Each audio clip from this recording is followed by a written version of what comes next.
Jocelyn, how do you build a market? First you found the need. Okay.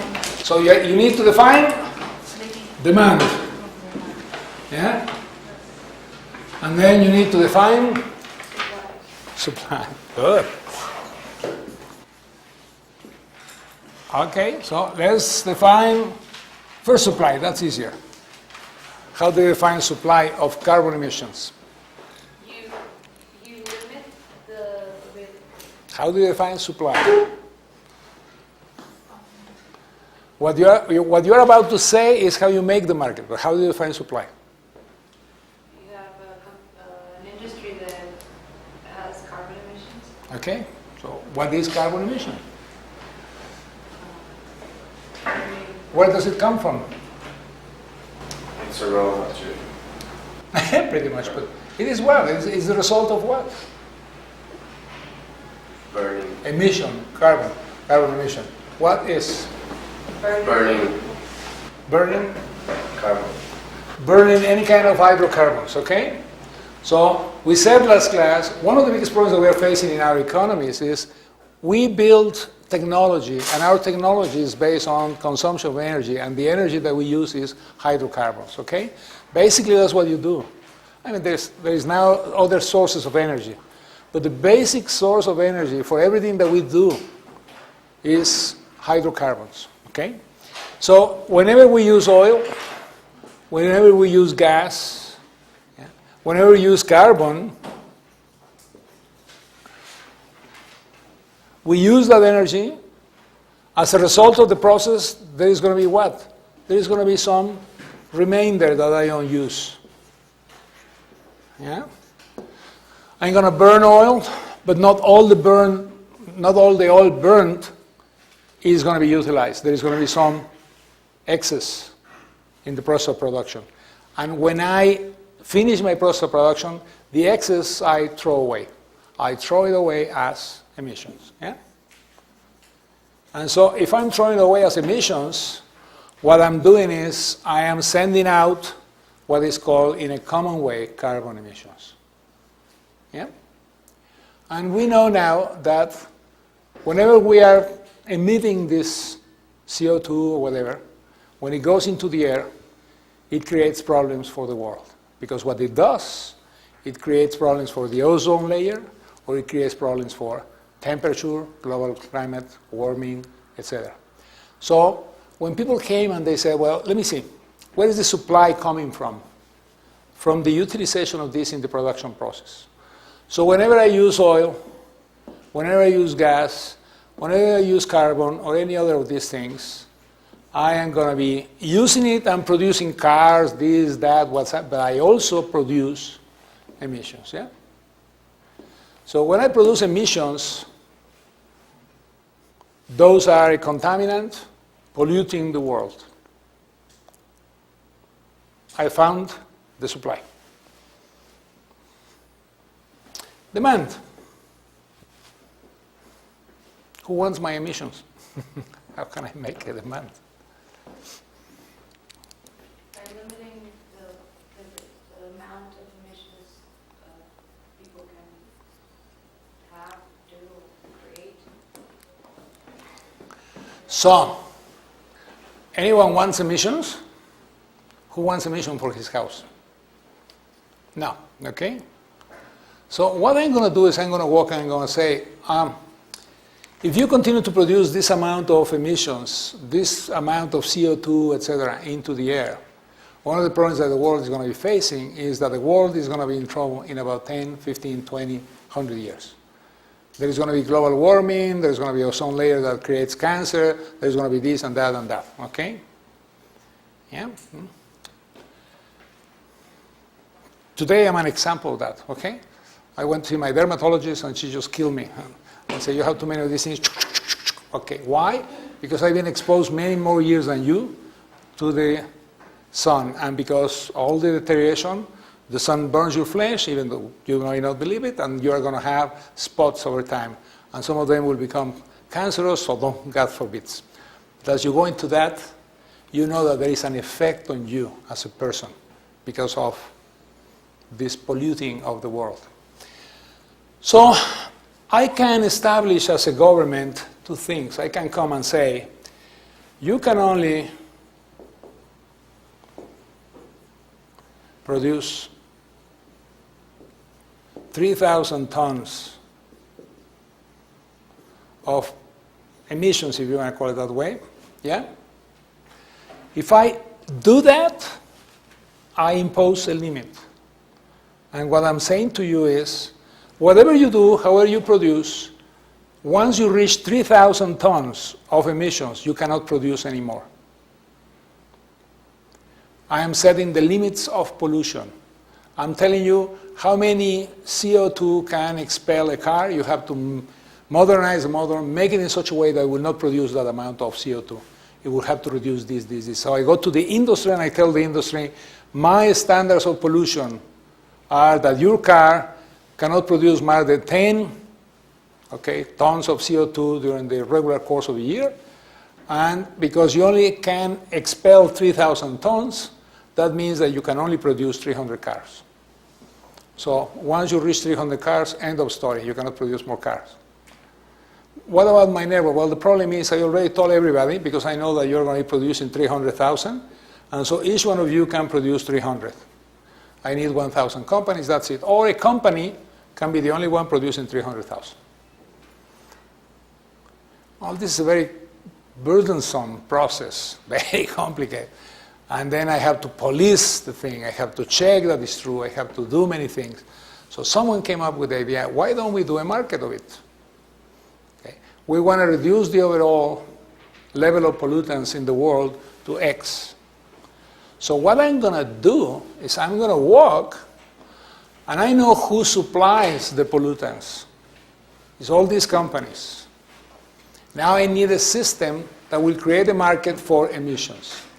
So that what I will do is I will come with someone and say, look, I know that in your production process, you normally pollute 3,000.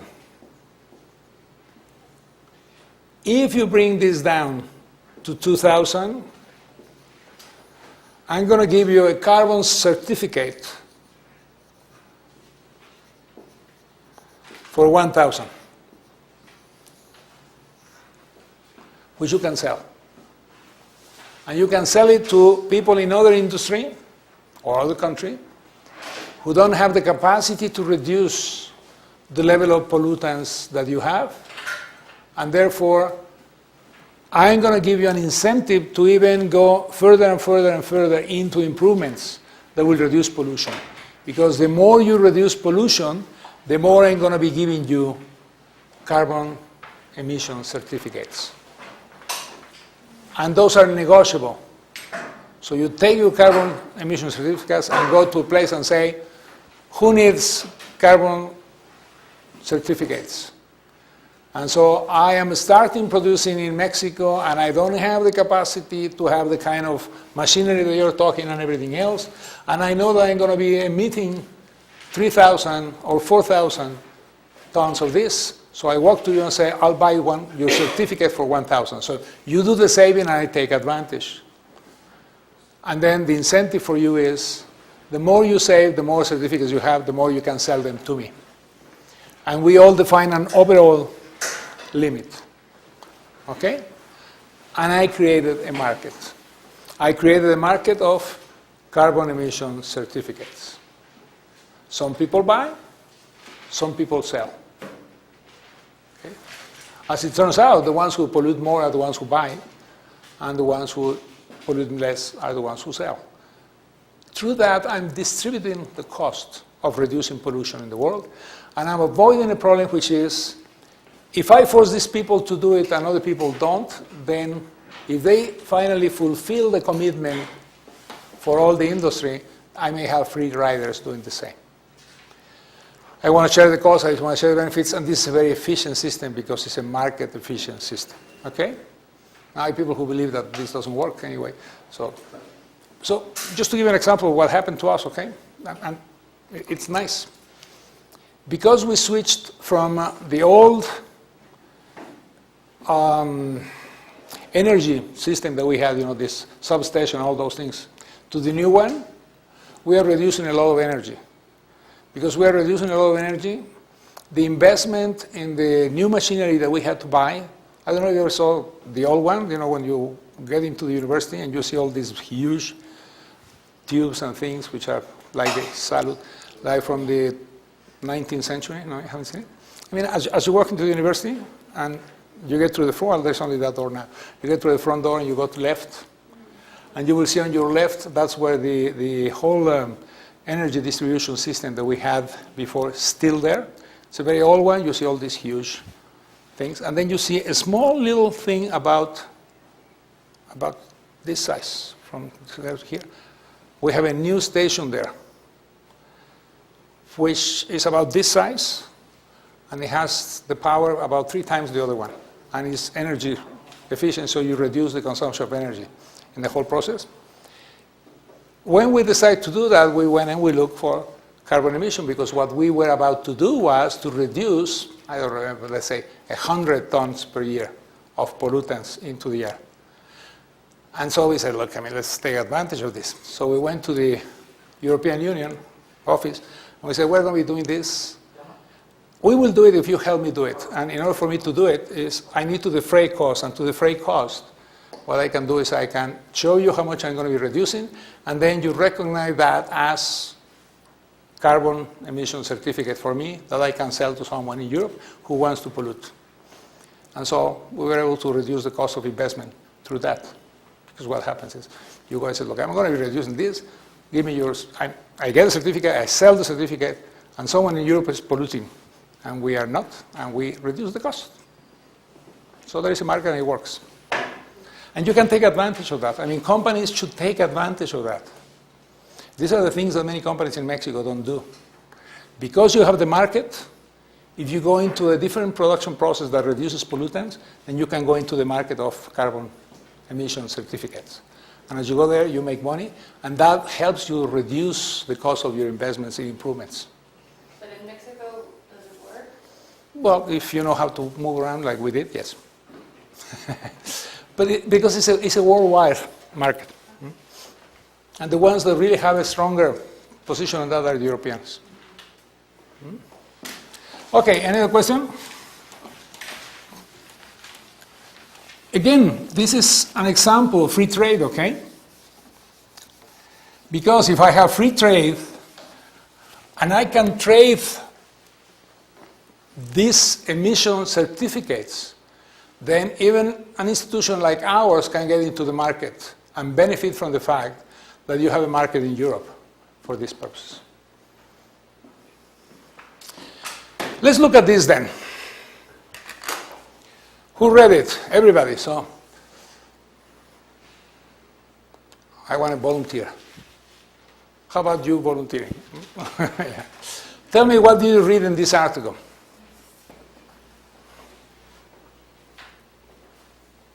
What is your reaction of reading the article? Since you haven't, you cannot have a reaction. So you need to read, guys. It was about, you were saying last classes about the import substitution policies. So what questions do you have from the article? Let's imagine you are thinking a question for the exam. I would say, what was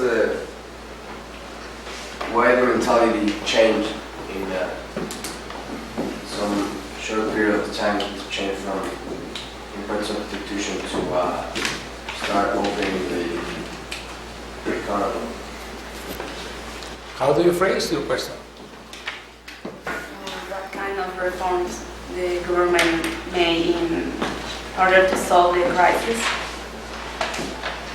Why is it an interesting question? You want to make interesting questions. So why is it an interesting question? I mean, was it just because of the oil prices dropping down, or? Which were the elements that pushed Mexico to open its economy?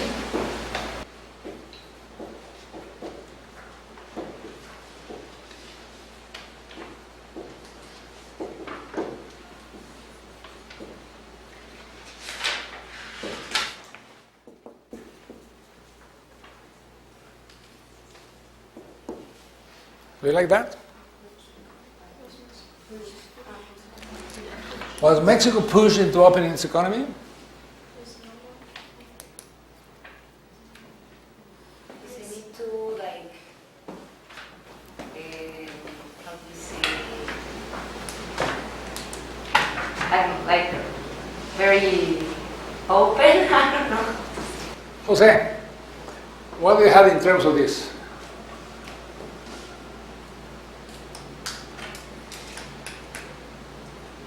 I don't think it was pushed, but I think that Mexico in that time saw that they were stuck in terms of growth, so they had to take another way out and open its economy.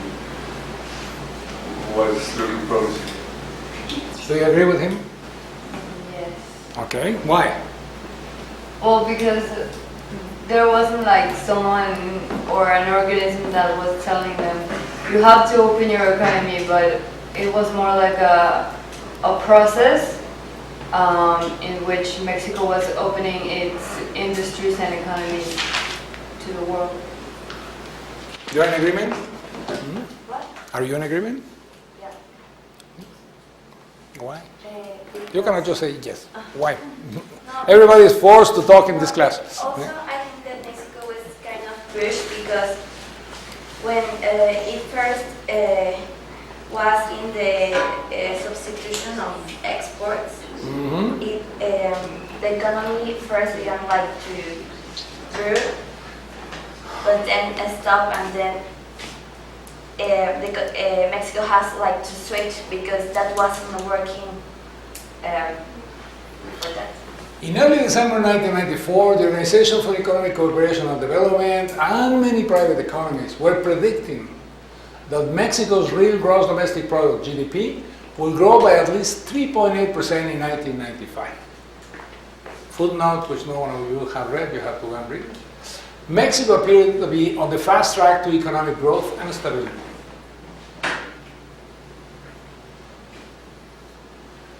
So here we are talking 1995, and Mexico appeared to be on the fast track to economic growth and stability. First question for all of you. This is 1995. We were looking before to what years? 1954 to 1970. What happened in 1970?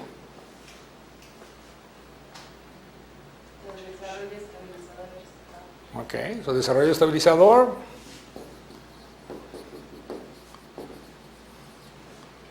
Run out of gas. Yeah? What was the basis of the desarrollo estabilizador? Land? Manufacturing But how? through import substitution. Okay, so it was import substitution industrialization. Fixed exchange rate. That was the first thing. Second thing was a fixed exchange rate. Why? To keep exporting. Although oil was later, right? But here, I have decided as a country that I'm going to go on import substitution industrialization policy. If I go IC, as they are called, then this means that I'm a protectionist economy. Yeah. Because what I'm going to be doing is I'm going to be protecting my economy. If I fix my exchange rate, what happens in terms of monetary policy? You have no inflation? Well, basically what you do is you have a monetary policy that is fixed to one target, and the target is the fixed exchange rate. What is the meaning of that? You have to pay the cost of inflation. Yeah, how do you do that? You have to just for money. I know you're not an economist, but look, if I fix the exchange rate, this becomes my target and my objective of what? Of monetary policy. That means that I'm going to be using my monetary policy to try to maintain the fixed exchange rate, which implies in turn that I won't be using my monetary policy for what purpose? Exporting Mm. to reduce inflation But how or why? How does this work? with the bonds. Yeah, but what is the meaning of that? Then you have to take out the money that is in excess in the market, Mm-hmm. and then you can reduce like the inflation. But also, if So what I'm making as a point is, if I'm going to be looking at this one, is because I believe that by anchoring the exchange rate, and this is what I'm doing, I'm anchoring the exchange rate. I'm fixing the exchange rate. My monetary policy will have to respond to that. If there is an excess demand, that implies I have to reduce the amount of money that's in the economy, which in turn implies that if I have a public sector deficit, what am I going to do there? How can I finance this? I will have to go for debt. Yeah? Now, what kind of debt? External. Or internal. Yeah? If I go internal, I go to the markets. What markets? My internal markets. You know, whoever is financing, internal savings. Yeah? Or I go for external savings. But this implies that what I am not using to finance my deficit is money emission. I cannot. Okay? So what I'm telling people in 1954 to 1970 is, whereas before you were financing through emission of money, public sector deficits, and that created in turn inflation, and that created in turn fixed exchange rate instability. I'm going to fix the exchange rate, and I'm going to demonstrate to you that I will be a very serious partner because I cannot finance now a public sector deficit unless I go and get debt, either external or internal. Okay? But that means I have to go to the markets, and I have to follow the discipline of the market. And the market will ask me for interest rate, for seriousness, for whatever I'm looking. And in order for the market to lend me, they have to make sure that I will be able to repay in the future. And the only way that I can repay in the future is if I have the money. For me to have the money implies I'm going to have a surplus at some point so I can repay my debt. Yeah? This combination is the famous combination of the desarrollo estabilizador. Okay? So I remain committed to the industrialization policy through protectionism. I'm closing the economy. At the same time, I'm fixing the exchange rate because I want to send you the message that I'm not going to be using money, expansion of money, to make growth. And therefore, I'm going to be keeping a public sector deficit manageable so that I can finance it easily with internal or external savings. As I do that, inflation goes down. And the one thing which is different from the past is inflation now, whereas in the 30s, 40s, up until 1954, inflation was a factor which led me to devaluation, etc. No longer, because I have this fixed exchange rate. So here we go, 1954, 1970, with no problem on this. Okay? As we follow these policies, we know what happens in the 1970-76 period. What we know what happens there is the government of Echeverría takes a decision that because that model no longer leads to growth and is now leading to slower and slower and slower rates of growth, they will have to change the model. And rather than changing the model for an export-led model, they went for an even more inward-looking model where the state starts making the basis for expenditures. As they make the basis for expenditures, deficit, the fact of how we are going to be growing, you break with this premise, you use monetary policy to finance the deficit, and as you do that, you create the seeds for inflation. You follow that? It's very simple. You know, what happens is what we have seen so many times. Okay? We were in equilibrium at some point, but all of a sudden what I'm doing is I'm saying I'm going to be investing, I'm spending more money as government because that will bring growth. And what it brings, in fact, in the end is inflation. So prices go from 1 to 2. This is called inflation. As I'm doing that, people are getting more money, the demand is higher, and the only way I can satisfy this demand is by bringing products from outside. As I go into bringing products from outside, I have a balance of payments deficit. As I have a balance of payments deficit, my exchange rate starts telling me I am no longer the right exchange rate. And either you reduce demand, and that means growth is going to go to zero or negative, or you're going to continue to have demand. This is no longer the exchange rate that will hold. So you cannot continue with a fixed exchange rate policy. When you look at what happens, this is exactly what happens. You have a country which goes into disequilibrium again because the government is spending money and is providing subsidies for consumption.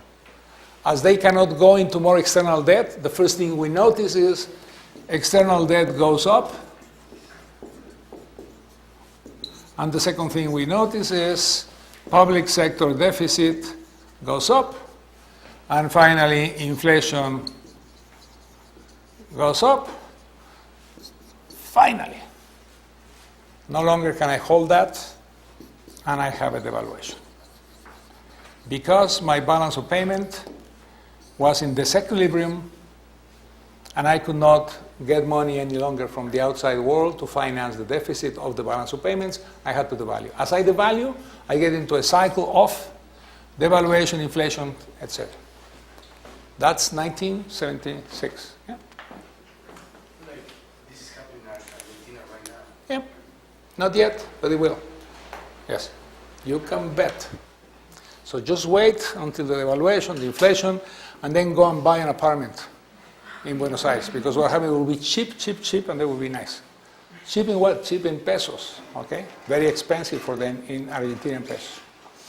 I'll give the word. What I want to understand is we move in this direction. In the whole process here, we did not change our trade policy. If anything, we went more into protectionism, control, limits, etc. Yes, you had a question. I was going to say, what year the fixed exchange rate finished? 76, okay? So what we had is 22 years of peace and tranquility in the exchange rate. In 76, it went crashing to the floor, okay? This is the initial stage of the crisis that we lived, basically from 1976, if you wish, until the period of Salinas de Gortari. Okay? But what I'm trying to tell you in this class is, despite all that, we didn't change our mentality, we didn't change our concept. We remain a closed economy. We remain an economy that was not thinking of a model of interacting with the rest of the world as the way out. At the same time that we're doing that, South Korea goes the other way, and South Korea is now a very important country.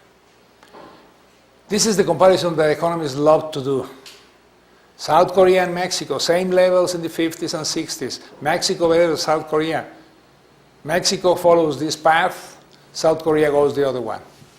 30 years later, South Korea number 1, Mexico number 2000, okay? So, that's why open blah, blah. Partly true, partly not true, but it's a fact. If we had switched around our policies and we had looked at the time an opening, we would have suffered at that time, but we probably would be better off today. Since imagine what doesn't count, we are where we are, okay? So we're going to this process. But look at the year of the paper, it's 1995, okay? So, Echeverría didn't do it.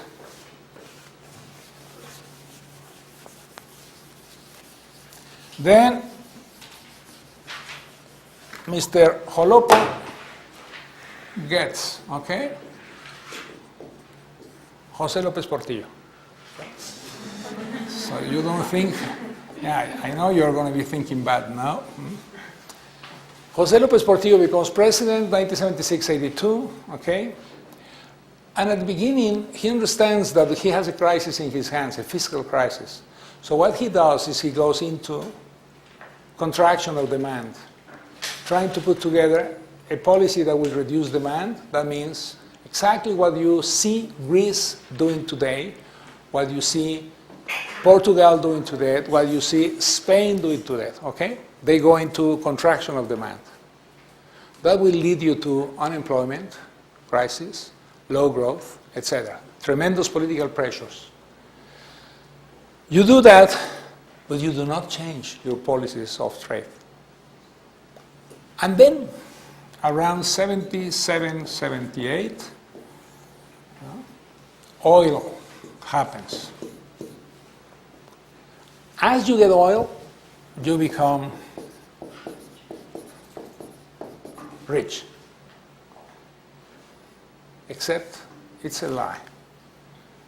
Okay? Because what you do is you have the possibility of becoming extremely rich. At the time we were in the crisis of the oil crisis, product of the international situation between the Arab countries and all that, as a result of which the price of oil is very high, but you are just beginning to extract the oil, okay? So you are beginning to extract the oil. But because of the oil situation overall, you have what is called petrodollars, which is lots of dollars in the market, product of sudden richness for the Arab countries. So the Arab countries have tremendous amount of money. They push the money into the banking system. The commercial banking system gets all this money, and they are trying to find out where to put the money so they will make a profit. That's what I was telling you last time. Citibank and many other banks, all of a sudden are flushed with dollars. Product of the oil boom in countries which are so small that the amount of money they get all of a sudden is such a huge amount that they don't know how to spend it. Even if they try to spend it and they made these beautiful cities in the sand and everything else, despite all that, they had lots and lots and lots of money. So what they say is, what do I do with the money? Put it in the bank. And the bank will be the one that will be bringing profits to you. So they put the money into the bank. There is a flush of dollars, goes into the commercial banking system, and the commercial banking system is looking for clients. They turn their eyes and they say, there is a great country called Mexico, has lots of oil, and let's lend Mexico lots of money. López Portillo missed a tremendous opportunity, because if he had gone into a trade opening, competitive type of economy, it would have been a very strong and competitive economy. We had the money, we could finance. Nope. What he does is, I believe in the state.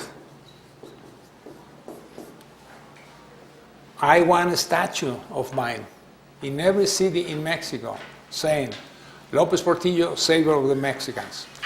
And as I do that, I spend lots of money. But since I don't have the money yet, I go and get loans. These guys lending me money because they are finding out who. I have oil, so I'm credit worthy.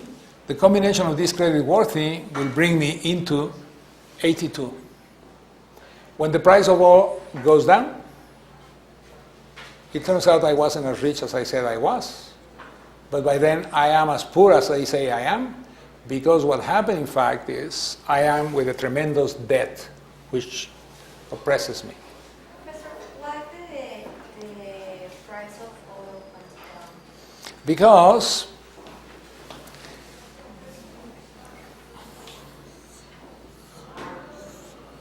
this is supply and demand. Yeah? So I have here supply, I have here demand. All of a sudden, what I find out is demand goes high, and I reduce supply through the OPEC in this case. The price becomes this price, whereas before it was here, and that allows a lot of oil deposits to be exploited that before could not because of the price. So supply comes to the market. As supply comes to the market, this line moves back. As I suffer the effects of high prices, demand goes down, and goes down permanently in many cases. I start producing more efficient cars, more efficient this, more efficient that, because I learned my lesson. And as I go into that process, more people supplying, less people demanding, the price goes from here to here. Yes, it may be higher than it was before, but it's much less than it was at the time that they lent me the money. Okay? When I see this, I should correct. Yeah? I should say, I reduce expense, I reduce. No, Mr. Lopez Portillo kept going. As he keeps going, the whole system is in disarray, and you have tremendous inflation process. He goes from the IC model to a state model, okay? Which implies any company that's going bankrupt, I buy, I finance, I provide subsidies, and I have tremendous rates of growth during these years. I also have tremendous inflation because supply is supply is less than demand, and so I end up in a situation where more and more I am dependent on foreign goods. My balance of payments is in trouble, but because I have the money, I can finance it, and I'm able to continue to grow for a few years until the money is not there. When the money is not there, everything goes crashing down. Okay? And if Mexico had entered into the organization of the, I don't remember the name. The GATT? No, where is Yes. OPEP? Oh, but we don't need to because I just follow them, yeah? But it wouldn't have changed anything? No. No. The only thing we would change is that we will speak in Arab, I guess, but other than that. Think about it, okay? Is there any political interest on your part to really do that? I mean, you don't belong to the community in real sense.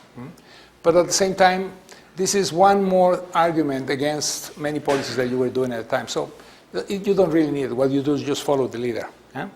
If you studied economics, and if they taught you microeconomics correctly, what they should have thought is that when you have these models, you have someone who's called price follower. Okay? And in a monopolistic market, remember there is monopoly markets, duopoly markets, oligopolistic market, and monopolistic markets, which are the most. There is also full competition markets. Those are the fewest. When you look at the monopolistic markets, there are several solutions in a monopolistic market. One of the solutions in a monopolistic market is you have a price leader. The price leader is the one that sets the mark, and you have a lot of followers who just go through behind. And that operation is exactly what we did, okay? What we did was say, I don't need to join the OPEP. I don't need to be part of OPEP. I just follow OPEP's prices. And then I have all the advantages without the political disadvantage of being accused that I'm doing this or that. Or, because I am not in the organization, I can take independent decisions. Like, at this point, I want to increase my supply into the market and play a little bit rough, and I can do it because I am not bound by an agreement. I can put a lower price, slightly lower, and gain a little bit of market. I can do that because I'm not part of that market. Okay? So all the game is, as you know, is game theory, what you are looking at. And so game theory just tells you that it doesn't make sense for me to get there. It's a better solution for me to be a price follower. Because then I can do these little things and gain a little bit more than I would have gotten if I were part of that group. So that was a decision taken by Mexico. And that's fine. No big deal with that one, okay? We didn't want to be part of the OPEP because there was political reasons, but there was also the economic reasons, I'm saying. So you don't do that. You just follow them. Then the price goes down, crashing down. When the price goes crashing down, you are in trouble, okay? They are in trouble, but you are in worse trouble because you made a mistake which they didn't. You went into debt. Yeah?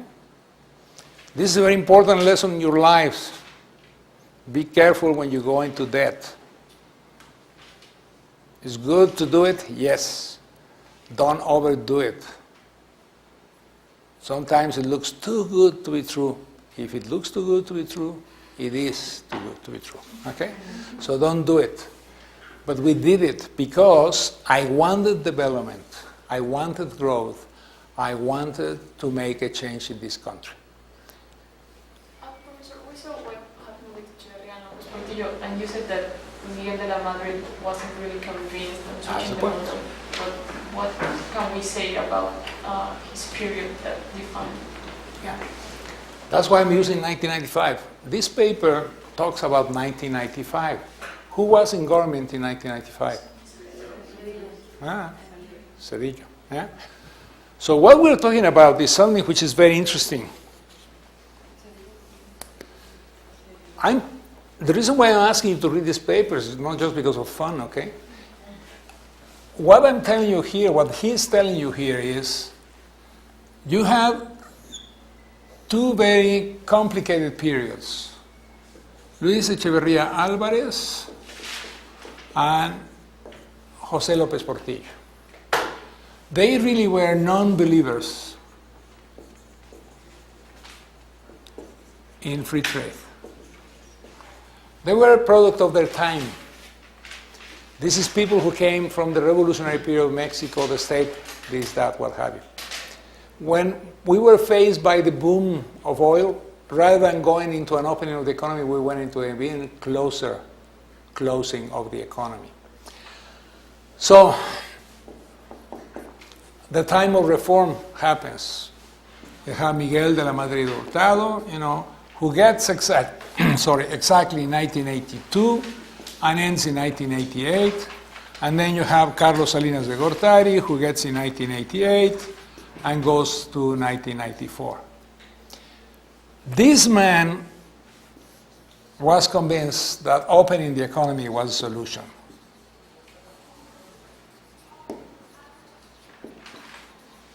This is a different model. Okay? This man was not. He thought that you should continue with some of this. You can see in the structure of the cabinet of both of them, this cabinet is still half and half. So this is really a transition period of people who see the solution as the only solution and people who believe in the solution. So the problem here is, you really at the beginning don't go for the opening. You don't do it. But as you don't have money, as the circumstances are forcing you, as your external debt finally catches up with you and you cannot pay, at that point in time, because you were in the period of José López Portillo in default and you could not pay, you could not service the debt, you had to walk into the international markets and ask, how can I get money? That's when you have, as I said last time, the Brady Bunch. Okay, you have the Brady bonds, and it's the support of the Treasury of the United States who looks at the tequila crisis and says, I don't want this to disrupt the markets. There is an interest in help in Mexico, yes. But there is a larger interest in helping the financial system of the world, yes. Because you cannot allow Citibank to go bankrupt, you cannot allow Bank of America go bankrupt, you cannot let all these banks go bankrupt. Because if they go bankrupt because of the debt they held of countries like Mexico, Argentina, etc., then the financial system of the United States will have a crisis. So the government of the United States has to enter into this negotiation because they cannot allow their financial system to crumble. So there is some self-interest. Of course there's self-interest. I mean, I only know Mother Teresa, okay? Other than that, most of us want something in return. But they understood that, so they had to walk into this situation. This same question here is, were they pushed into opening the economy? And the answer is yes. Okay? They were pushed. They had no other option. Because at the time, they really wanted to continue the model with a slight opening. But they finally came to the conclusion that that was not the solution, that they only will bring more pain, more problems. They didn't have the cash. They had a tremendous external debt. They could not service the debt. They could not bring imports. Most of the production system of Mexico depended in great measure on imports of capital goods from outside, and you had to pay for them in dollars. You don't have the dollars, so you are in trouble. Okay? So you go and you walk and you find a solution, and the solution is a renegotiation of the debt. As exchange for the renegotiation of the debt, a reduction of your debt, what was called in Spanish la quita, a certain amount that is taken away from your debt, absorbed then by the commercial banks. And as a result of that combination, you have a little bit more breathing space. And because the interest payments were too high, and whatever bond you will issue into the market will be asking you for a tremendous service, high interest rate, then the Treasury of the United States participates and brings down and reduces the cost of your debt. Still high, but less than the market, and those are called the Brady bonds. Because the Treasury works with you, negotiates with you, and helps you to get a reduction in your bonds, in the cost of your debt. Okay? As a result of that, you have no more leverage, and you go into GATT. Okay? And so, you can see that. Let me go back. We're going to go back and forth from these things, okay? So what you are facing at the time is a tremendous external debt. Look at the numbers from 1970 to 1982, okay? The total debt went from 4.3 billion, okay, all the way to 93, 96, 97 billion in these years. This is amazing, okay? And both of them, public sector, no doubt, private sector, no doubt. Okay? So what you have is, because you led me into a policy where from 76 to 82, which is this period, this is the time of, I'm going to be looking at my friends and I say, well, I am here.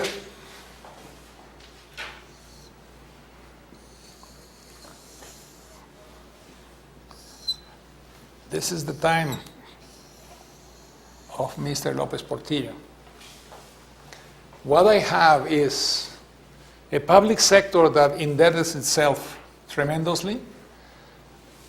But remember, this is Desarrollo Estabilizador, okay? It's only 4.3 billion. And they thought it was a large amount. 14.4 by the 75, 68.5 by the 82. Okay? And most of this debt is debt to private banks. But they are not the only ones, okay? The private sector is as irresponsible as the public sector, because what they do is they really believe in this boom of oil. They also went into external debt. They also made huge investments. Industrial groups like Alpha, Vitro, etc., they all went same way. So you have a problem at the end because you have your public sector indebted and your private sector indebted. And so what you have is you have a huge external debt. And when you look at how much do you have to pay just to service your debt, this is not to pay, okay, just to service your debt, you went from 0.7% of exports to 48% of your exports. That means that you were exporting $1 and half of that basically stayed in somewhere else. So you had to work to pay not your debt, the service on your debt. What would you have suggested then To like Lopez, like to Lopez to do instead of like borrowing so much? Like At the time, I probably would have done the same. Okay. Looking at the situation, what they say with the 2020 vision, it's very clear that what you should have done at the time is say, look, it doesn't really make sense to continue to have a closed economy. Okay? This is the time when we can open the economy and we can finance with the resources of the oil two things. One is a transformation of the industry from a protected industry into a competitive industry, because I can provide them with interest rates that will be low so that they can get the money, make the investment, become more competitive, and still have it. I can go slowly opening the economy in a period of 3-4 years, but it has to be, the message has to be clear to them. We are going to be doing it. We're not hesitating, we are going to be doing it. And so you have 4 years to transform yourself. I'm going to give you resources, I'm going to give you possibilities, I'm going to have an export service that will allow you to understand the markets, help you with the markets, blah, blah, blah, blah, blah. And in addition, I am going to be investing in roads, ports, telecommunications, transportation, things that will make the economy very efficient. As I move in that direction, I give you the environment and I give you the possibilities. But I'm not hesitant. We're going that way. Okay? You don't like it? We're moving that way. And you know that I'm moving that way because I have the cash to do it. But it is easier to say, I'll do it. I'm going to transform the country. I'm going to be making investments. I'm going to be substituting everything and becoming a powerhouse in production and this and that.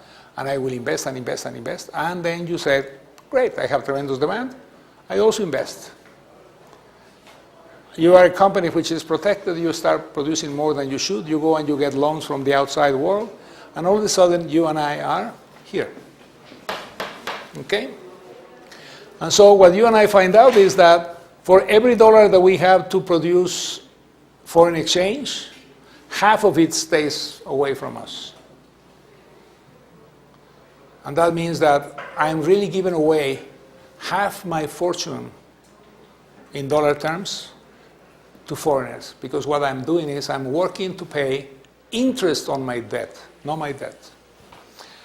That's no longer the solution. I go into crisis, I go into default, I don't pay my debt because I simply cannot afford anymore to do this. I need to bring it to more tolerable levels. These are not tolerable levels, but this is the only thing that we could get. Okay? So at that point, the next administration doesn't have many possibilities. Okay? The external restriction is of such magnitude that they need to generate dollars. And because oil is no longer the solution, what they do is they open the economy. Were they convinced? My personal conviction is that they were not convinced, okay? But they had no other way to do it, so they did it. They started opening the economy, they went into the opening, and they went into integrating themselves to GATT. The problem for all of us is that they remain with this conception that it would have been better the other way. But I have no option, so I'm going to be doing it. So when you do things half-hearted, you get what the article says.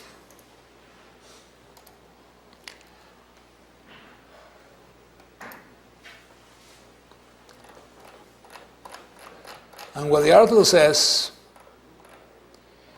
is this. It says, the years of inward orientation, the economic reform policies that Mexico undertook in the mid-80s were a shift away from policies that began after World War II. Like many developing countries in the early 90s, they went into import substitution industrialization. Okay? And then it says, the government kept Mexican markets relatively close to foreign competition, restricted foreign direct investment, and tightly regulated domestic financial markets. The original impetus for closed market policies was the dependency theory, blah, blah, blah, blah, blah. We saw all of that, okay? And then you see the process. And this is the key. Resources that might have otherwise been devoted to education and other productive investments were spent on subsidizing a growing number of state-owned enterprises. So one of the biggest problems that we face with Lopez Portillo and all them is you wasted money in subsidizing consumption. Now, if you're a politician, you do that, okay? So don't worry. But this is really the problem, and you can see what happened there. That's how it went skyrocketing. Yes? I have a question for... I just found this page 5. The next page. Next. I know I already asked you, but I don't understand it. Where? It's the second paragraph, no, the third paragraph on the... Yeah. Here? That paragraph. Although, I don't understand how the government wins money from the inflation tax.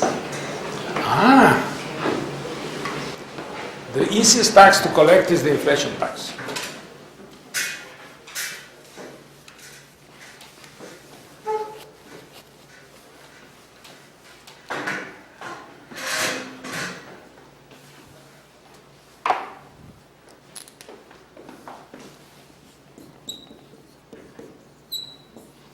Impuesto sobre la renta, ¿ya? 0 to 100, 5%. 100 to 2,000, 20%. 2,000, 4,000, 40%. 4,000 on 50%. This is not true, by the way, but it's okay. I am starting at this point. Okay? I make 1,500 pesos. How much do I pay in taxes? If I make 1,500 and this is the tax rate between 100 and 2,000, how much do I pay in taxes? 300. Yeah? This is nice. We have a stable economy, no inflation, everything is nice.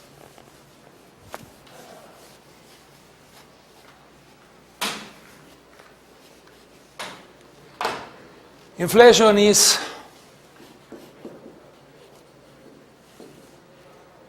zero. Okay. Fully under control. My boss comes and says, I'm going to give you an increase. And he gives me an increase of, let's say, 400 pesos. Okay? So my salary was by 1,500. I paid at the time 300 pesos in tax. Now I am making 1,900. I'm going to be paying 380 in tax. Yeah? The increase in taxes, 80 pesos. The increase in income, 400 pesos. This is nice. In real terms, am I better off or worse off? I'm better off, because what happens is I have 320 more disposable income than I used to have before. Yeah? Because inflation is zero, all of this is gain,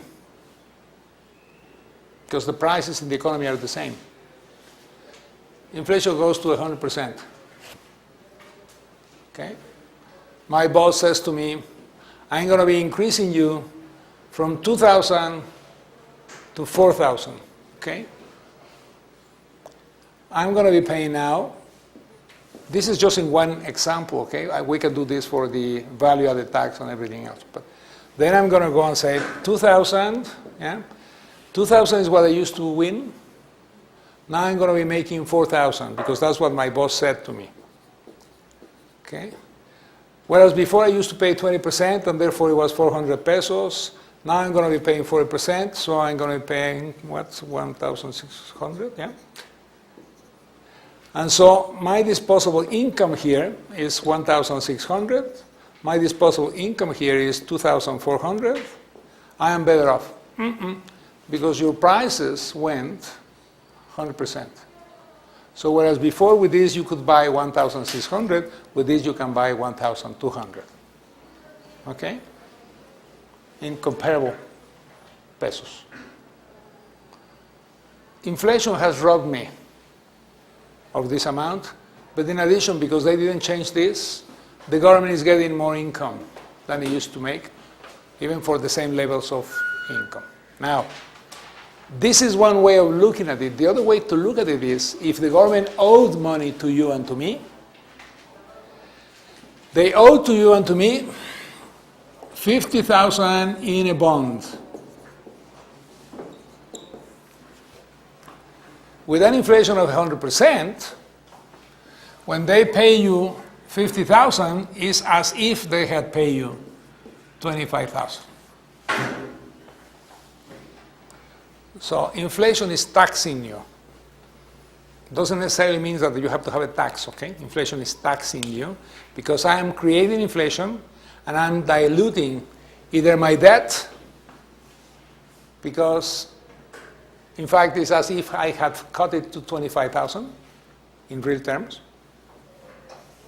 or I'm increasing my income and you are not better off than you were before. But I am better off than I was before because now I have 400 and now I have 1,600. Whereas in real power terms you remain the same or worse, I am better off now as government because I'm collecting this money and I'm paying this debt. Whereas before I would have gotten 400, now I'm getting 1,600. I'm sorry, 400, 1,600. And I can pay now my debts more easily. Inflation is taxing you as a consumer. Yeah? The worst tax is the inflationary tax. But it's not in the sense that you create the tax. It's that because you create inflation, you are being taxed as a consumer, as a citizen, and I'm winning as government. The 1600 is also worth half, right? Yeah, but I'm paying nominal things here. So whereas before I had 400 to pay the 50,000, now I have 1,600 to pay the 50,000. And since this is nominal, I am taking away your money. But you don't feel it because what you feel is nominal. People think in nominal. One of the great things of being an economist is that you think in real terms. And therefore you look at the rest of the population and you say, gee, I know things that they don't. And because of that, I take advantage of you. And you don't even get upset. You really are happy. Because you look at your salary and you say, my God, I'm better off than I was before. I am being paid 4,000 pesotes. Says, yeah, good. Bring inflation to 200% and give her another 2,000 pesos increase. Okay? So I'll give you 200%. Ah, yeah, sure. 6,000 for you. But with an inflation of 100% per year, this 6,000 is much less than it used to be, this 2,000 in real purchasing power of the person. So what I'm doing by creating inflation is I'm taxing you. I'm taking away resources from you, real resources. And what counts in this world is what is real, not what is nominal. But most of us take decisions because of nominal terms. Unless you have a 0% inflation, nominal is not really that nominal, okay? You will be buying less as inflation is higher. Now, what happens if you have deflation? If you have deflation, it becomes more complicated. Because now your money can buy more. Jose? Or who? I'm sorry, it was Yamel. I'm sorry. But by that time, like the inflation actually helped the government? Oh yeah. Because what the government happened is the government was very much in debt. And so all the debt they had was in nominal terms. When you have the inflation, I can pay my debt more easily. Because what I'm doing is I'm taking away the money from you. Okay? I owe the money to you, I pay you. But when I pay you, I'm paying you with pesos of 300 inflation. So I'm still paying you 50,000 because that's what I owe you. This is what the bond says. So I'm paying you 50,000. And does it have like any implications like for the government to pay by inflation or by other kind of... It's always easier to pay with inflation than without inflation if you are a government. It also destroys your citizens. It destroys the wealth of the people. It destroys the wealth of whoever is not government. Okay? And so it doesn't make sense. What happened at that point is that then I need to issue bonds. I am a government. So I'm going to issue bonds, and then you look at me and say, you don't do this twice to me. Okay? You did it once, not twice. So I come to you and say, please lend me your money. I say, I don't lend money. As a matter of fact, I don't have pesos anymore because I don't trust in the pesos. So what I do have, as a friend of mine just recently told me, we were discussing an investment, and he says to me, I said to him, well, will this cost you 600 million? And he says, no, only 50. I said, 50 million. No, you're talking dollars, I said to him, okay? And he looked at me and he said, of course, is there anything else? I said, well, pesos, we are in Mexico. He says, no, pesos is an invention of Banco de Mexico. You know? So he was talking $50 million and I was talking 600 million pesos, which was about the same, okay? But in a way, when you lose confidence in your government institutions, then you are in trouble. And because inflation was so high, you start losing confidence in your institutions. You lose confidence in the peso as exchange instrument, as a storage of wealth instrument. So you don't want to have pesos. What you want to have is properties, you want to have things, you don't want to have... And that changes the whole financial context. okay, and creates a system which is very inefficient. The example of the inflation of 100%, what happened, I don't understand really well. You are winning twice? What happened? Yeah, I can work with you. If you have 100% inflation in the country, I can talk, I am your business employer, and I talk to you and I say, I'm going to be very generous. I'm going to give you a 100% increase. Okay?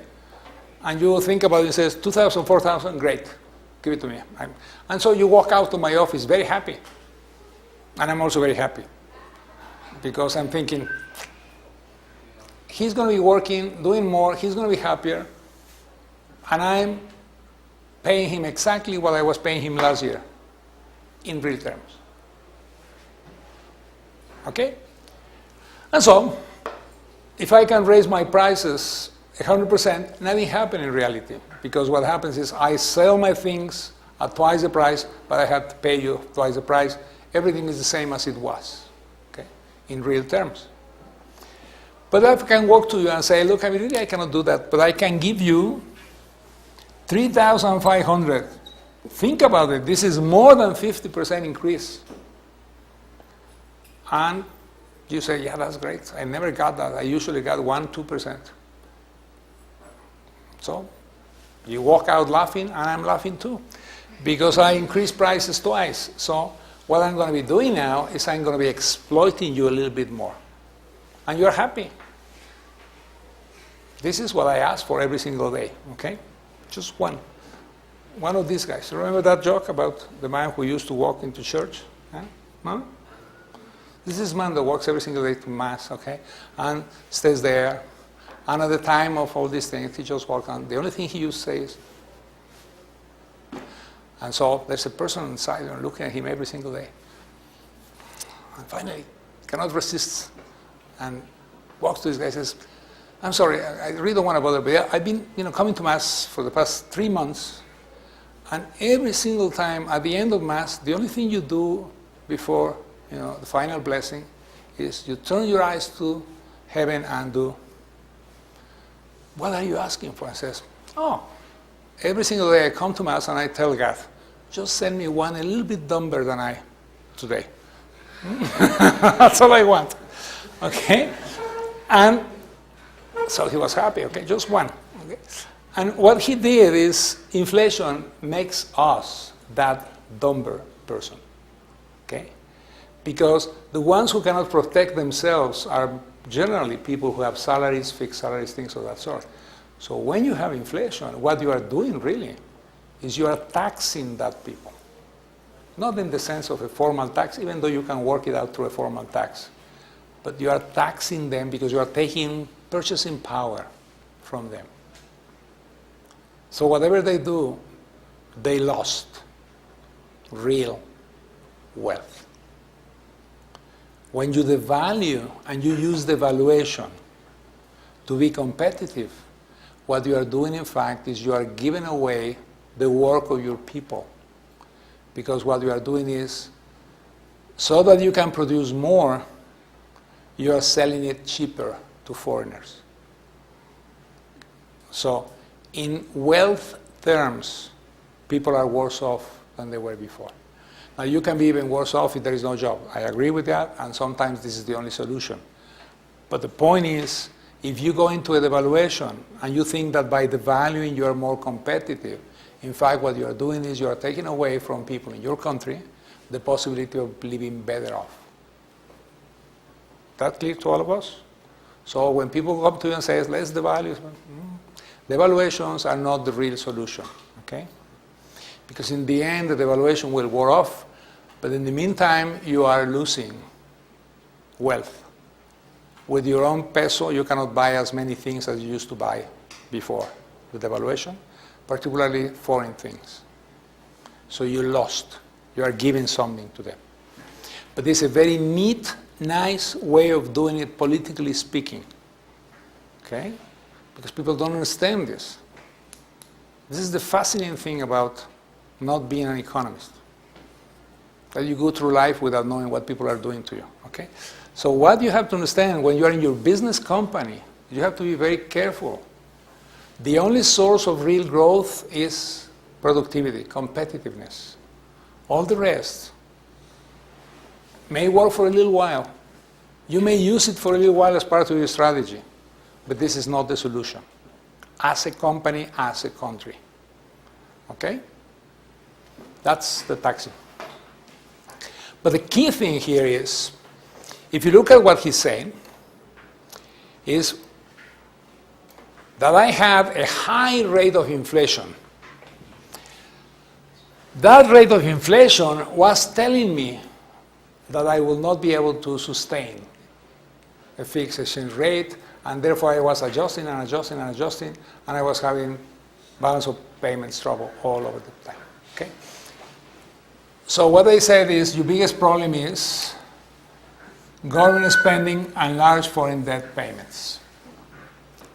Now, the nice part of this story is, if you read the document and you translate yourselves to this day, today, you should be happy.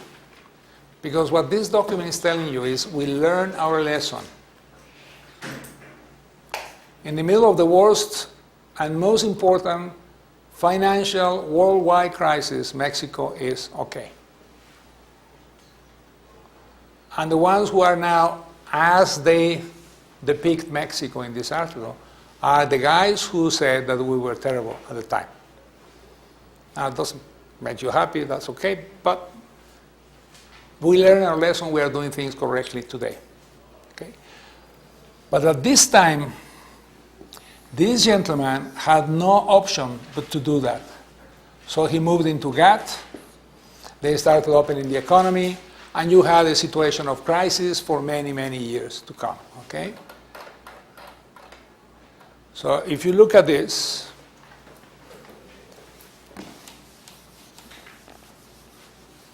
you can see the impact, okay? Because what you see now, let me just show you this part. We're talking population, real GDP growth rate, inflation, nominal exchange rate, international reserves, okay? What you're looking at is your population keeps growing, okay? And your GDP is growing, but the growth of GDP has trouble, okay? So here we are, 1982. Here we are, 1988.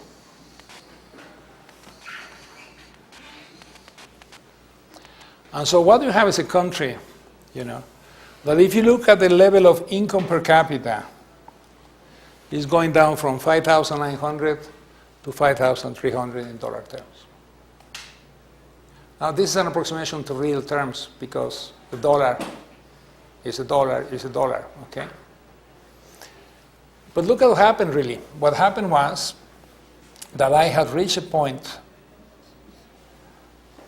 of $6,400. So the story is telling me is that I was worse off during the whole period as a person. Now, as you and I know, income distribution in Mexico is not very equal. And so if this is the average, you can imagine what happened in between. So there was a lot of people suffering through the whole process, okay? Because these are really the rates of growth. And so these people were forced to go into that, particularly because, look at this. At the end of the administration, if you wish, basically they had no foreign exchange. I mean, we're talking an economy which was big enough at the time, and we only had $133 million in reserves. Whereas now we have how much? Around $170 billion. Okay? So what you're looking here is a situation where you are always in trouble because you don't have enough cash in reserve. And that's part of the problem that you're going to be facing until we solve the external debt issue. Yes? But by that time also was I think, the lost decade, right, of Latin America? The what, I'm sorry? Lost decade. The lost decade. Uh-huh. Okay. Or it has nothing to do with that. Depends how you look at these things. People are talking about the lost decade here, the lost decade there, the lost decade there. So we have been losing our decades all over the time. Okay? So in fact, this was probably one of the worst times for Mexico and some countries in Latin America, yes. Okay? But then look at the rate of growth that we had in the past 10 years. So if you only had a rate of growth of about 2% for the past 10 years, you're talking about the lost decade because the rest of the world was growing very fast. And so what happened to Latin America was we didn't link ourselves correctly. What happened to 93, 94? What is 25? 93, 94? No, 1992, 1994. What happened where? 25, in the middle, 25,000. From here to here? Yes. Ah, that's interesting. That's the next part of the story, okay? See, that's why you have to read this thing.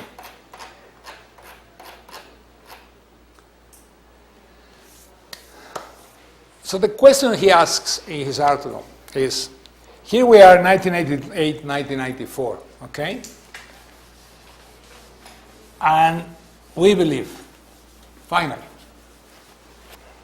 Well, depends who you talk to. You talk to Andrés Manuel López Obrador, he doesn't believe. Yeah? You talk to Cuauhtémoc Cárdenas, he doesn't believe. Not because they are wrong, but because what they are looking at is the final effect of the income distribution of this process. So you're going to be facing still today a group of people that's looking at this thing and saying, this is not really nice. What has happened from the opening of the economy, what has happened in terms of all these things, that you have created some oligarchy, which is really the one that's taking the decisions in this country. And it's a very small group, and they are the ones who have benefited. First, look at the geographic allocation of benefits and costs. And if you look at the geographic allocations, you will see north of the country, fantastic. Center of the country, doing okay. South of the country, terrible. Because the north of the country is where the big firms located. And the big firms located in the north of the country, because they were exporting to the United States market, and therefore the biggest problem they were facing was transportation costs. And transportation costs, plus all kinds of regulations, made it easier for them to locate in the north. In fact, they located at the border. Now, we have a security problem now, but that's a different story. But from the economic standpoint, what you created was an economy that favored the northern part of the country because distance was important to reach the United States market. What you have then is incredible growth of industrialization in the northern part of the country, cities that were growing very, very fast, Ciudad Juárez, Tijuana, Matamoros, Reynosa, all the border towns growing very fast. As they were growing very fast, they created all kinds of demands, but that's a different story. Trade-wise, you have this part of the country benefiting from the opening of the economy, because the opening of the economy, in fact, became opening the economy to the United States market. As I am opening to the United States market, because of NAFTA, I have tremendous growth in that direction. Center of the country, traditional place of industrialization in Mexico, linked to government policies, to government subsidies, to government interests. Capital of the country, the most important town, and a town that is made of all these benefits of being the place where the Mexican government is. So center of the country grew okay, not as fast as the north, but they had a better infrastructure to begin with. And so it remained okay, and it grew okay, and some people migrated to the north, some people stayed there. South of the country, the land of the lost people, okay? Why? Because it became, in many ways, the place where you didn't make the investments that you should, with one exception, which was tourism. But if you didn't do tourism, agriculture, etc., was not getting the results that you wanted. The road, the infrastructure, everything in the south is less developed than the one that you had in the north. This is absolutely true, okay? I mean, you go, take the road between Mexico City and Nuevo Laredo, and look at the road, even with all the developments that we have. It's not until you get to Saltillo that it becomes all of a sudden 3-lane, this, that, what have you. Boom. You go to the south, it's 2 lane. Okay? And if you go even further south, it's 1 lane. And so what happens is, during all these years, you were developing the northern part of Mexico, and the benefits of opening of the economy were very visible in the north, some visible in the central part, almost invisible in the southern part. Okay? And as you did that, you created elements for people to defend why the opening was not good. Because you were creating an unequal distribution of income. Unequal in terms of where the benefits were being located, and unequal in terms of who was getting the benefits of this situation. Who was getting the benefits? It was a group of people who control industry, trade, everything else. Okay? Yes?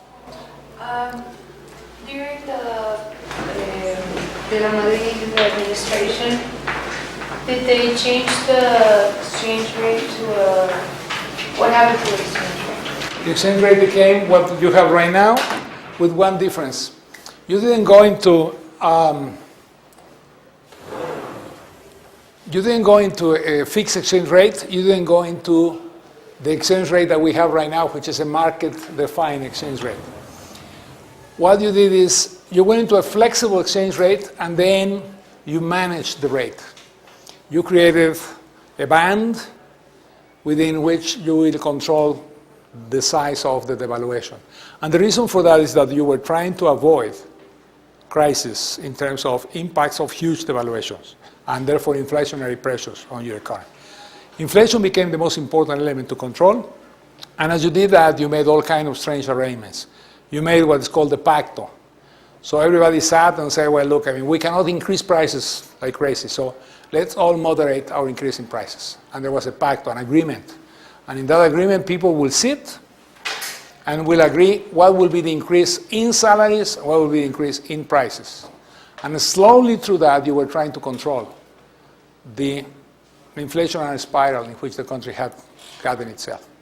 And it worked for a while. Okay? But they tied, I don't know where I read that they tied the peso to the dollar, and then like every day was a point, like a 5%. Yeah, or, sure. I don't know how. You have a band, and what you do is you simply say, well, every day I'm going to be allowing a certain devaluation, but there is limits to what I'm going to accept. So if it goes too low, I will start then selling. If it goes too high, I will start buying.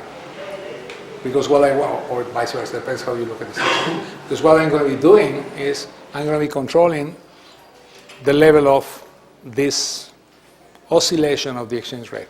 The reason for that is I want to control prices, because what I have in my economy is an exchange rate transmitted inflation. Whatever happens here affects the prices of the things that I import. The impact of those prices in my overall price index is very high, so I'm going to control this so I can control my price increases in the overall economy. Okay? How much do I want? That's a band. You define your band, you define your limits. You define the adjustment that you will do every single day. And so what you have is a system which is a managed floating. That's how it's called. Managed floating. Okay? Because you are allowed to float, but you are managing the floating. Okay? But what I know is I have to go into a privatization process, because there are too many public enterprises that were bought. And so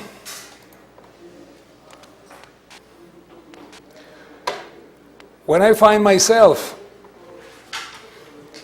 at the end of the administration of López Portillo, I have to start the opening of the economy. And I start the opening of the economy by eliminating the worst offender. And the worst offender is license permits. Okay? By the year 1983, when the administration of Miguel de la Madrid starts, 100% of everything that was imported was subject to licensing. You could not bring anything unless you had a permit to bring it in. By the end of his administration, basically 20% is what is in there. So what you will see is you will see the change forced a little bit by this situation, but in the end, they will do it. What the article says is unless your policies are credible, unless people really believe that you're going to continue to do that no matter what, they are not effective. Yeah? And so that's part of the problem that you're going to be facing there. But you also will do something else. You are retiring from the concept of the state being the one producing, controlling, selling, everything. And so what you have here is a reduction of the number of public enterprises from a maximum of 1,155 at the beginning of the administration to basically, 379 and going down. By the time we got here, we only had banks as large enterprises in the hands of the state. The banking system that you have today, the one that you are used to, didn't exist 20 years back. By the time you were being born, okay, this was a controlled by the state banking system. So the president of Américas was appointed by the president of the Republic as he will appoint a person for the cabinet. And the policies were dictated from the Secretary of Hacienda, and they will tell them who to lend, how to lend, what will be interest rate, etc. There was no market orientation at the time, even though these people wanted to move in that direction. So your financial system remains controlled up until here. Then you have Salinas de Gortari. What is the difference between Salinas de Gortari and Miguel de la Madrid? Salinas de Gortari does believe in the private sector.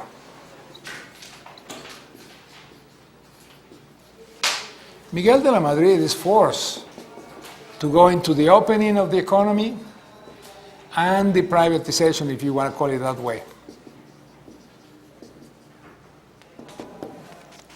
But he's still not convinced that it is the role of the private sector to be the engine of growth and development in an economy. Okay? He still remains convinced that it is the state. And you can see that because he never sells, he never privatizes the financial system. And as long as you control the financial system, you control the blood life of people. Okay? Salinas de Gortari is convinced that you should do that. But he also wants to be a power broker. Power broker, okay? Man who controls, power broker. I'm the one who will tell who is going to be powerful and who is not going to be powerful, okay? And so, what Salinas de Gortari, who had a great vision of what should be the country, how it should look like, is doing, is he's going to be controlling power. And so, the problem of the privatizations of Salinas de Gortari is that they were made in what people call now chronic capitalism, okay? What you may want to call in Spanish, cuatachismo. Okay? Who are my cuates? Who gets the result, okay? Because what I am building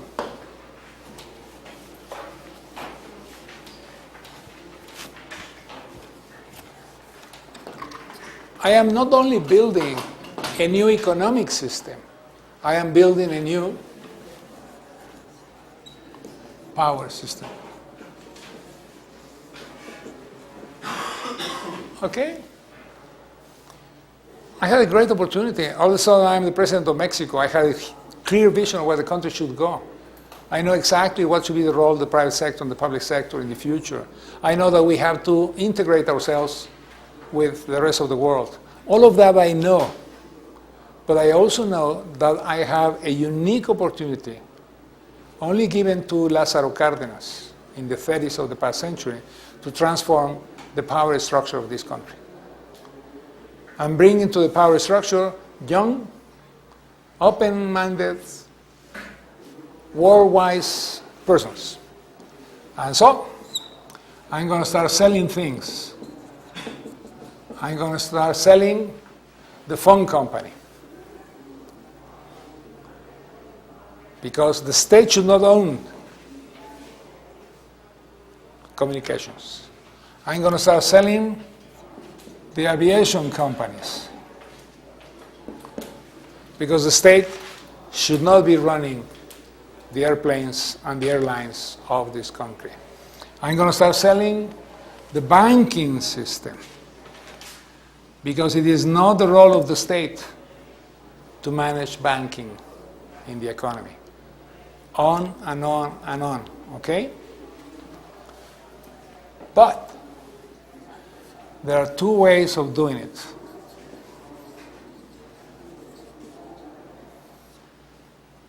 The way and my way, okay? One is the way you should do it, and the other one is my way.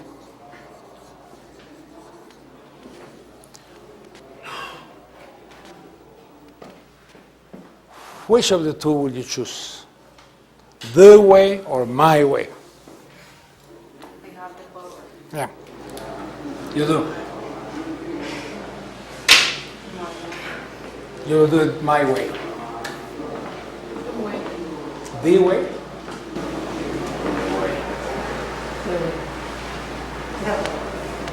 I don't know.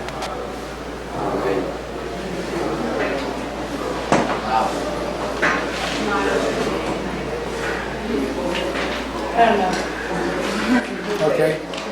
The way? There are only 5 honest people in this room, okay? All the ones who say my way, okay? Because if you are faced with that situation, it's not that you wouldn't know, you know, but you want to say. And the rest, okay? And the rest are saying this because it makes you look good, okay?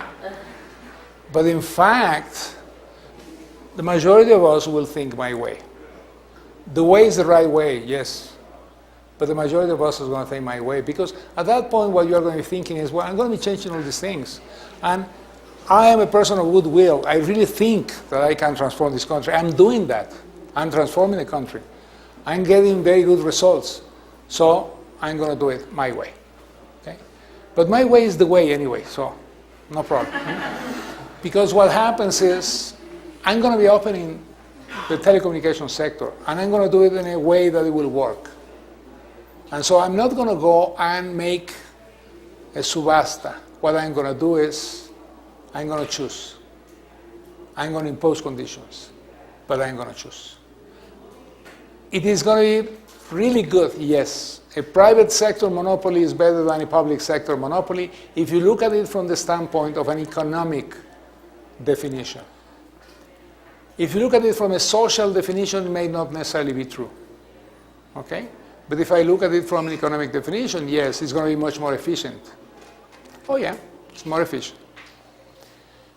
Aviation industry, same thing. Banking industry, same thing. So I sold it to my friends.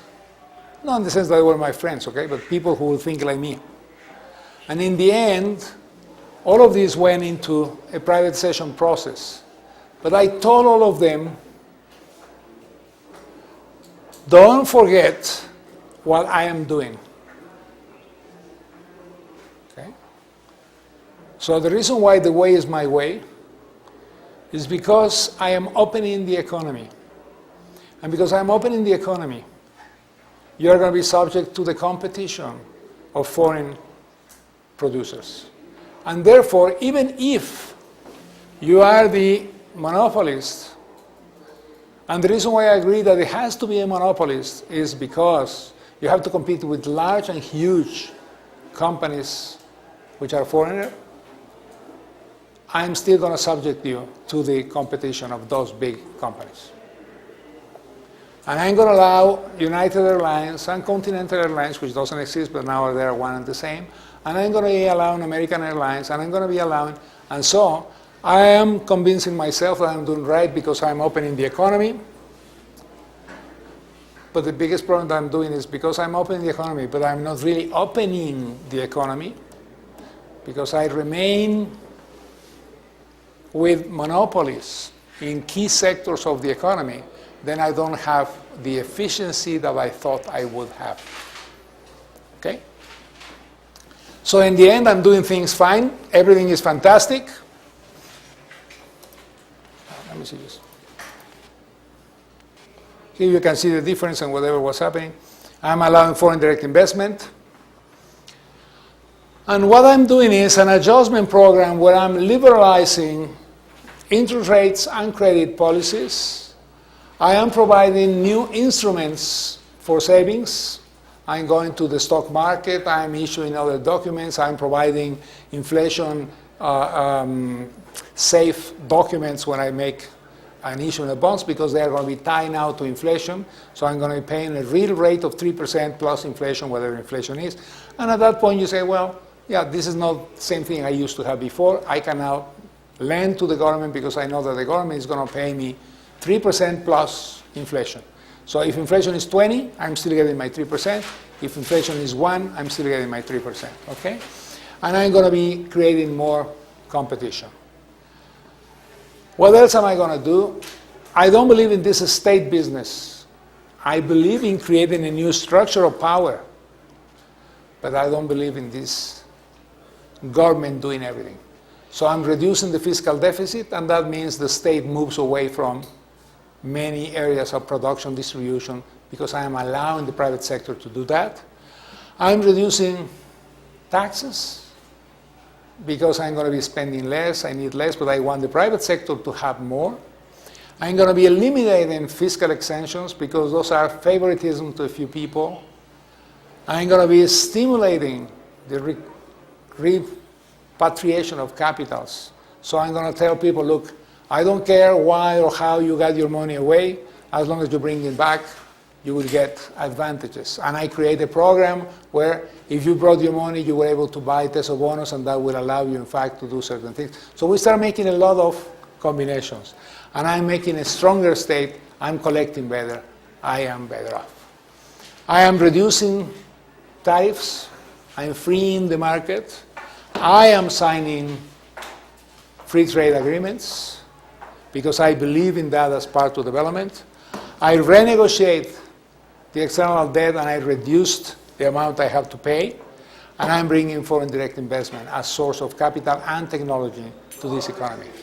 And of course, I said before, I am not going to be the one managing the economy, and I'm going to fulfill that also from the standpoint of privatization of companies. So I close companies that I think make no sense. Fertilizer company, give me a break, no one is going to buy it. So rather than keep losing money, I simply close it, and by closing it, I am not wasting money anymore. Telephones, well, this is a great thing, we need to privatize, but I cannot do it just in an opening of the economy, so I will do it by giving it to someone, and there is a bidding process, and whoever wins the bidding process, but I only let the following 4 people participate, and so on and so forth. And who didn't get this gets a bank. Okay? So Mr. X got telephonos, and Mr. Y, both of them are coming from the corporate business, Casa de Bolsa business, but one of them decided he wanted to go into telephones. Well, in fact, if you look at who applied in the bidding process, you will see that 4 people pretty much participated there, and 1 was elected. The other 3 then, you will find them winning banks or winning other things. Okay? That's fine. These are my cuates, so that's fine. And I move in this process. As I do that, I transform the economy, but I didn't do one thing that I should have done. I didn't create a competitive, in the sense of competition, economy. Okay? Because what I did is I created a new power structure, and in that power structure, I am controlling power. But at the same time, I created an environment where an oligarchy, as is being called, controls the economy. And that's the reason why people like Cuauhtémoc Cárdenas, like Andrés Manuel López Obrador can keep on going saying, yeah, but you know, this is really a few people doing what they want for themselves. So the whole opening, the whole thing was in benefit of a few people, not of the large majority of the people. Both are wrong and both are right. Okay? Both are wrong. It wasn't because of that, but both are right because you did it this way is not really hitting everybody the way it should. So you need to go into the next phase. The famous reforms that we are talking about right now are reforms to create conditions of competition in the economy. Competition in the telecommunications sector, competition in the education sector, competition. And as you see, what Peña Nieto is trying to do today is exactly what was left over from this process. And it's everything that is opening private sector, all of that is good, but what is not good is any kind of monopoly power in the economy. Because the powers to be then are these guys. And I need to break their power. And their power comes from the economic concentration in the sectors they have. If I allow other people to compete and they are being reduced then they will not be as powerful, they will not be as decisive in many policies in this country. Okay? Why did Cedillo do the reforms if they were his friends? Why didn't he do it? My guess is that he didn't have time, okay? This is the first stage, that's nice. Cedillo? Cedillo. Let's go to Cedillo then.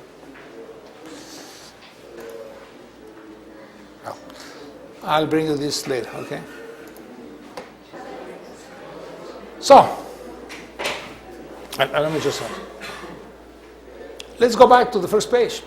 It says, for the first time in many years, its annual inflation rate was down to less than 10%, public sector budget was nearly balanced, exports were growing at an annual rate in excess of 22%, Mexico's entry into the North American trade agreement and recent uneventful presidential elections suggested a continuity in the country's economic reform policy, and on December 20, 1994, all hell broke loose. Okay?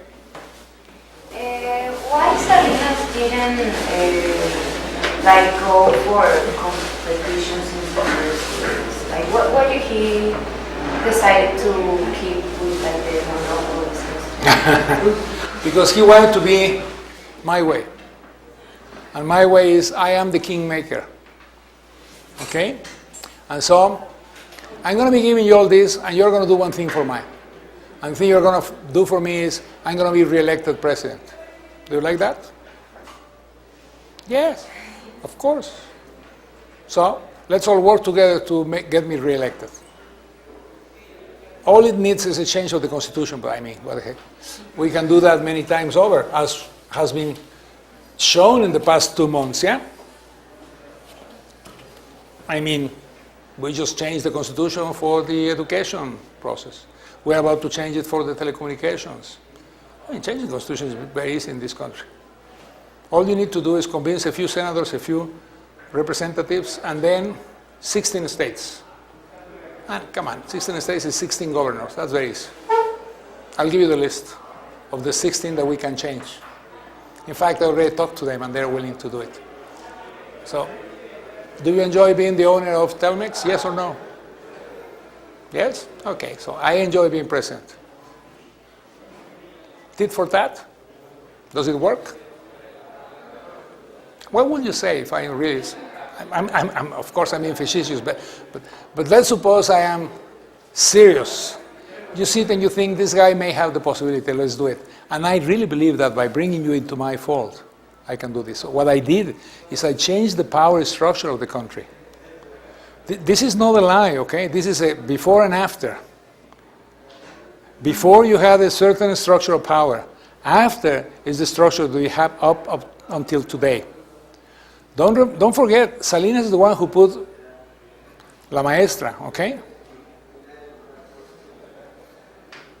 So don't forget, I mean, you have to think about politically. This is not political class, okay? But I mean, if we're discussing a political class, what you will see is look at the transformation of the political structure and the power structure of the country. How it starts changing, and then how Salinas Gortari has, I'm not sure that if I talk to him and I ask him, he will say it's true, but I talked to him many times, and I think it's true. So he looks at this thing and he says, how am I going to change the power structure? Because this has to be a modern power structure. And I am modern. I am 42. I am the young. I'm going to bring my young friends. Now, you are looking at us 20 years later, okay? So when you look at us, you say, well, I mean, these guys look old, yes. But that's because 22 years have gone by. But we were young there, okay? And so we transformed the political structure, and I was not part of that because I was in the opposition, but they say, we transformed the political structure from a political structure built at the time of Cárdenas to a political structure built at the time of Salinas. Okay? That political structure had one hiccup, 1994. And so this tells you that no matter how well you plan things, the devil is going to get the tail in the middle, okay? So you better be prepared for that. He was not. And so everything began unraveling at the beginning of 1994. You had first this crazy bunch of people in Chiapas. You know? My God, what is this nonsense about the Zapatista army? We never thought that they existed. But I told you several times, sir, well, yeah, but I mean, come on. You look at them and they didn't even speak Spanish. I was sure that they wouldn't come. Well, they came. And they created a crisis for his government. Okay? Yeah, because there was going to be a reaction to what he was doing. So that was one reaction. In the end, nothing happened, but enough to stop him. Then there was the killing of his candidate. Then there was the killing of his ex-brother-in-law. Then there was the devaluation. Okay? And so he lost control. Personal opinion, like many people say, Salinas is in some parties the owner of Telmex. What do you think about that? No, I think it's irrelevant. I mean, you know, it's he may be a major participant. I don't think he's the owner. Because Telmex, you can buy shares in the stock market. So the owners are the shareholders, and the shareholders are not necessarily anyone of them. Who has control on the company is Mr. Carlos Slim. Okay? Now, if Carlos Slim is a partner or not of Salinas is irrelevant. The one who decides things there is Carlos Slim. I can tell you that for sure. Okay? Maybe in the beginning, well, yeah, you know, the beginning doesn't count. It's where we are today. Does that mean that Mr. Carlos Salinas de Gortari doesn't have money or whatever? I think he has. I mean, you know, you can always make good investments in life. And there are people who are very, very, very smart. I'm amazed at people who become rich in about 3 years. I mean, poof. But the name is Zuckerman. You know him?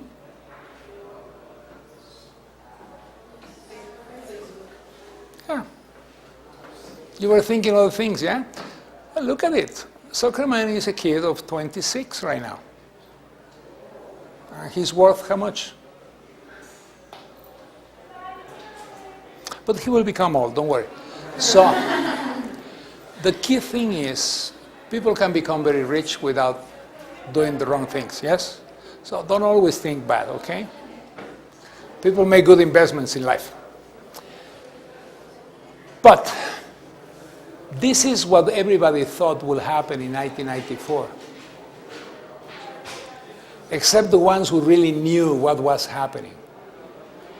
When you look at this situation, okay, one of the things that you're facing is, in order for this to work, it's not only the way that I'm doing privatization, this, that, what have you, but in addition is,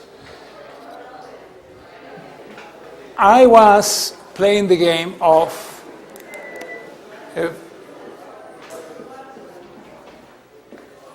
managed floating, okay?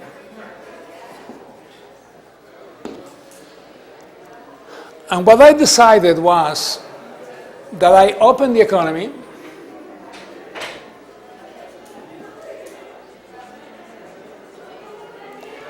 and I wanted to bring inflation down.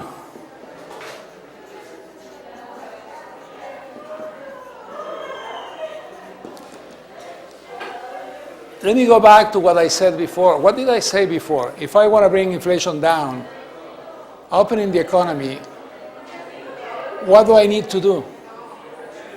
What did the people of the Desarrollo Estabilizador did?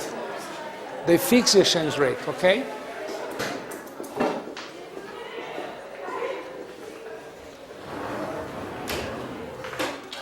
So even though I am not going to do it officially, I am going to do it artificially.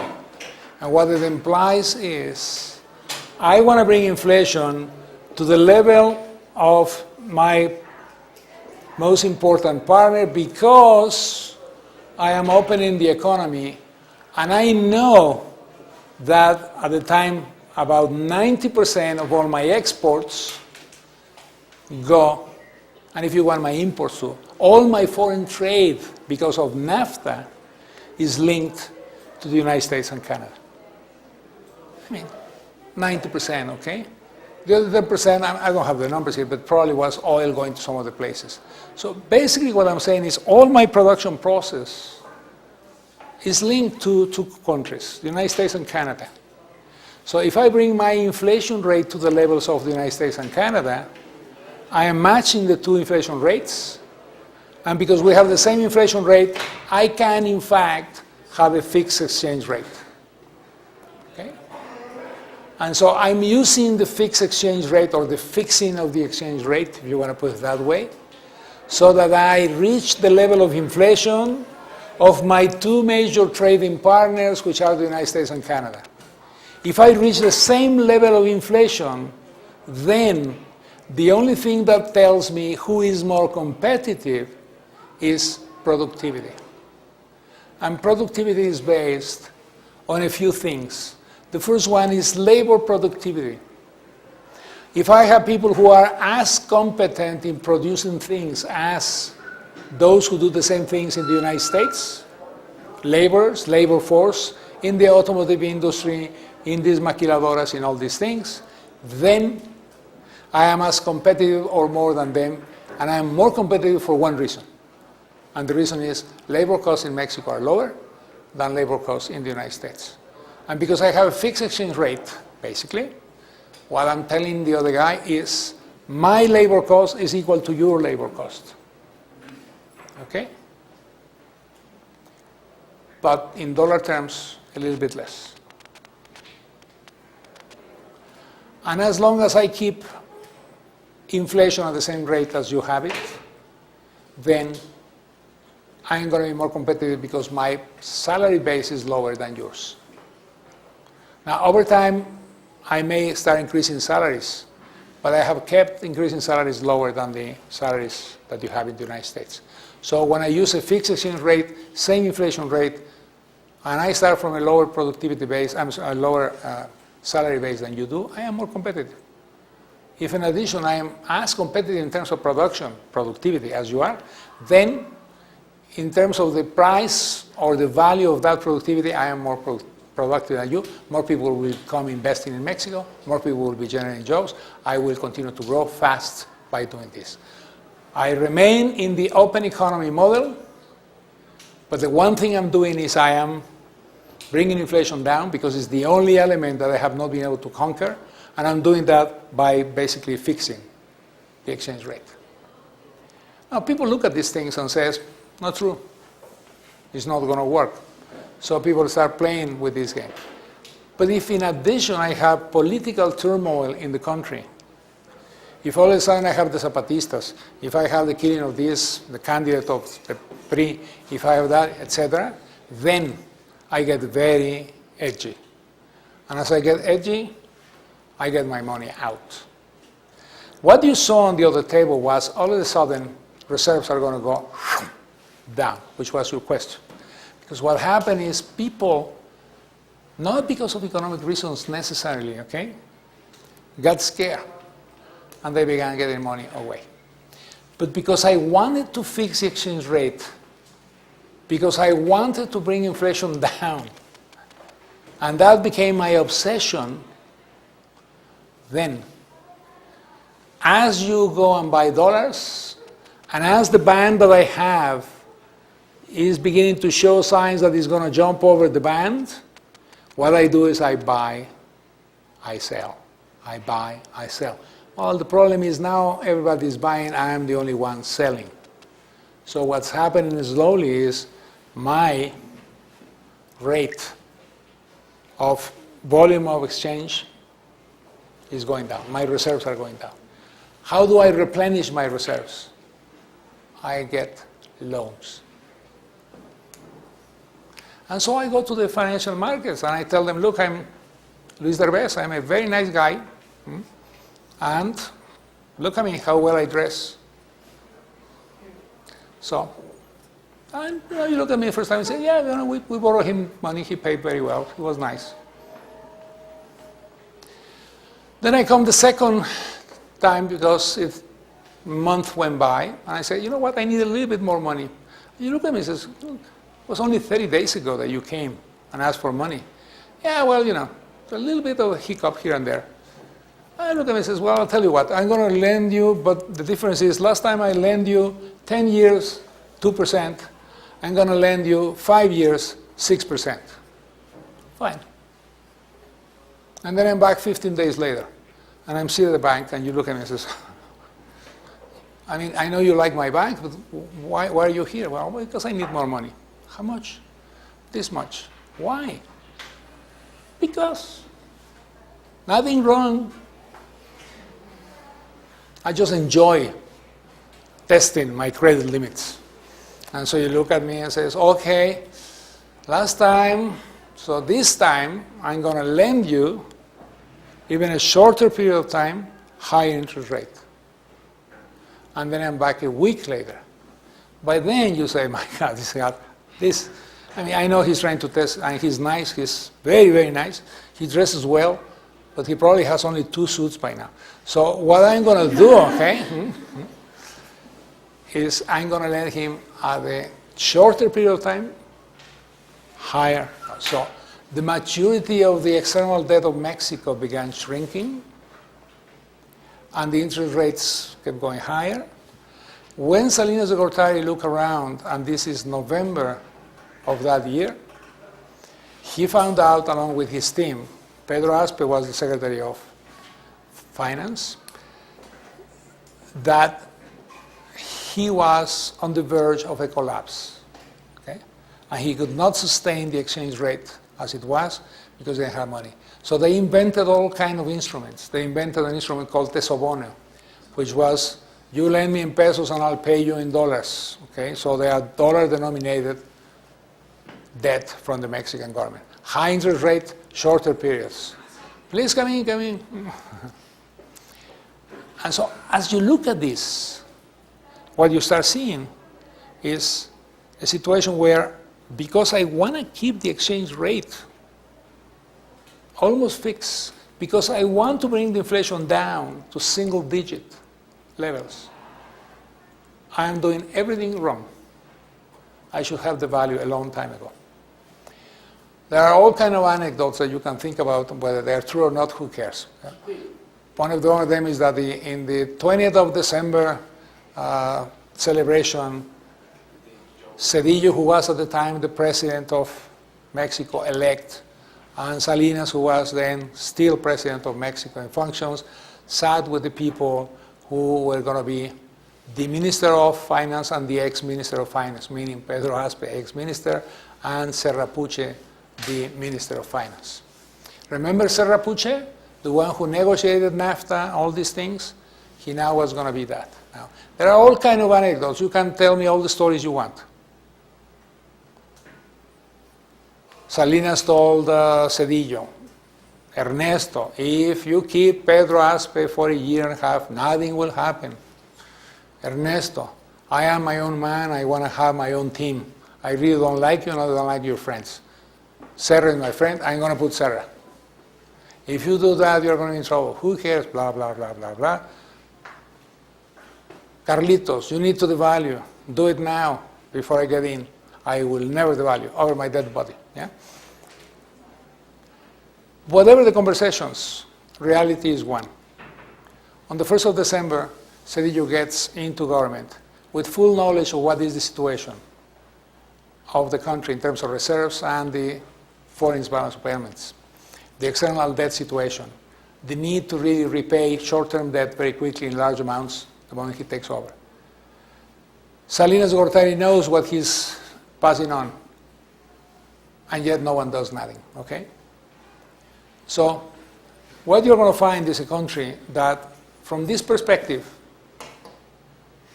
becomes a country bankrupt in about 30 days. And so what happens is our policy of opening the economy is not wrong. What was wrong was the way that we did all this process and the way that we did the management of the exchange rate and the consideration of inflation as the key element of success in my policy.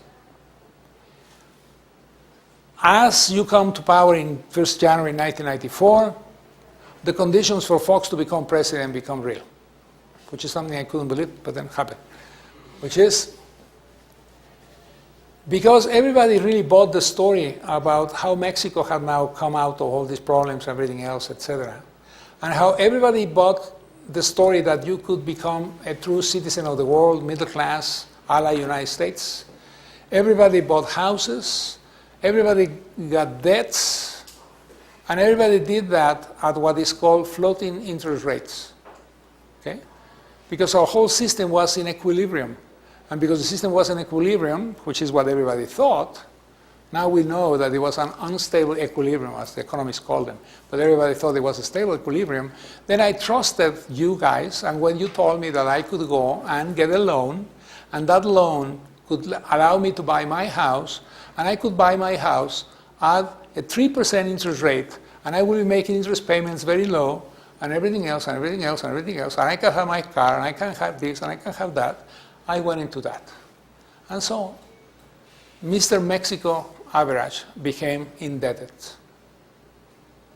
Middle class Mexico was an indebted middle class.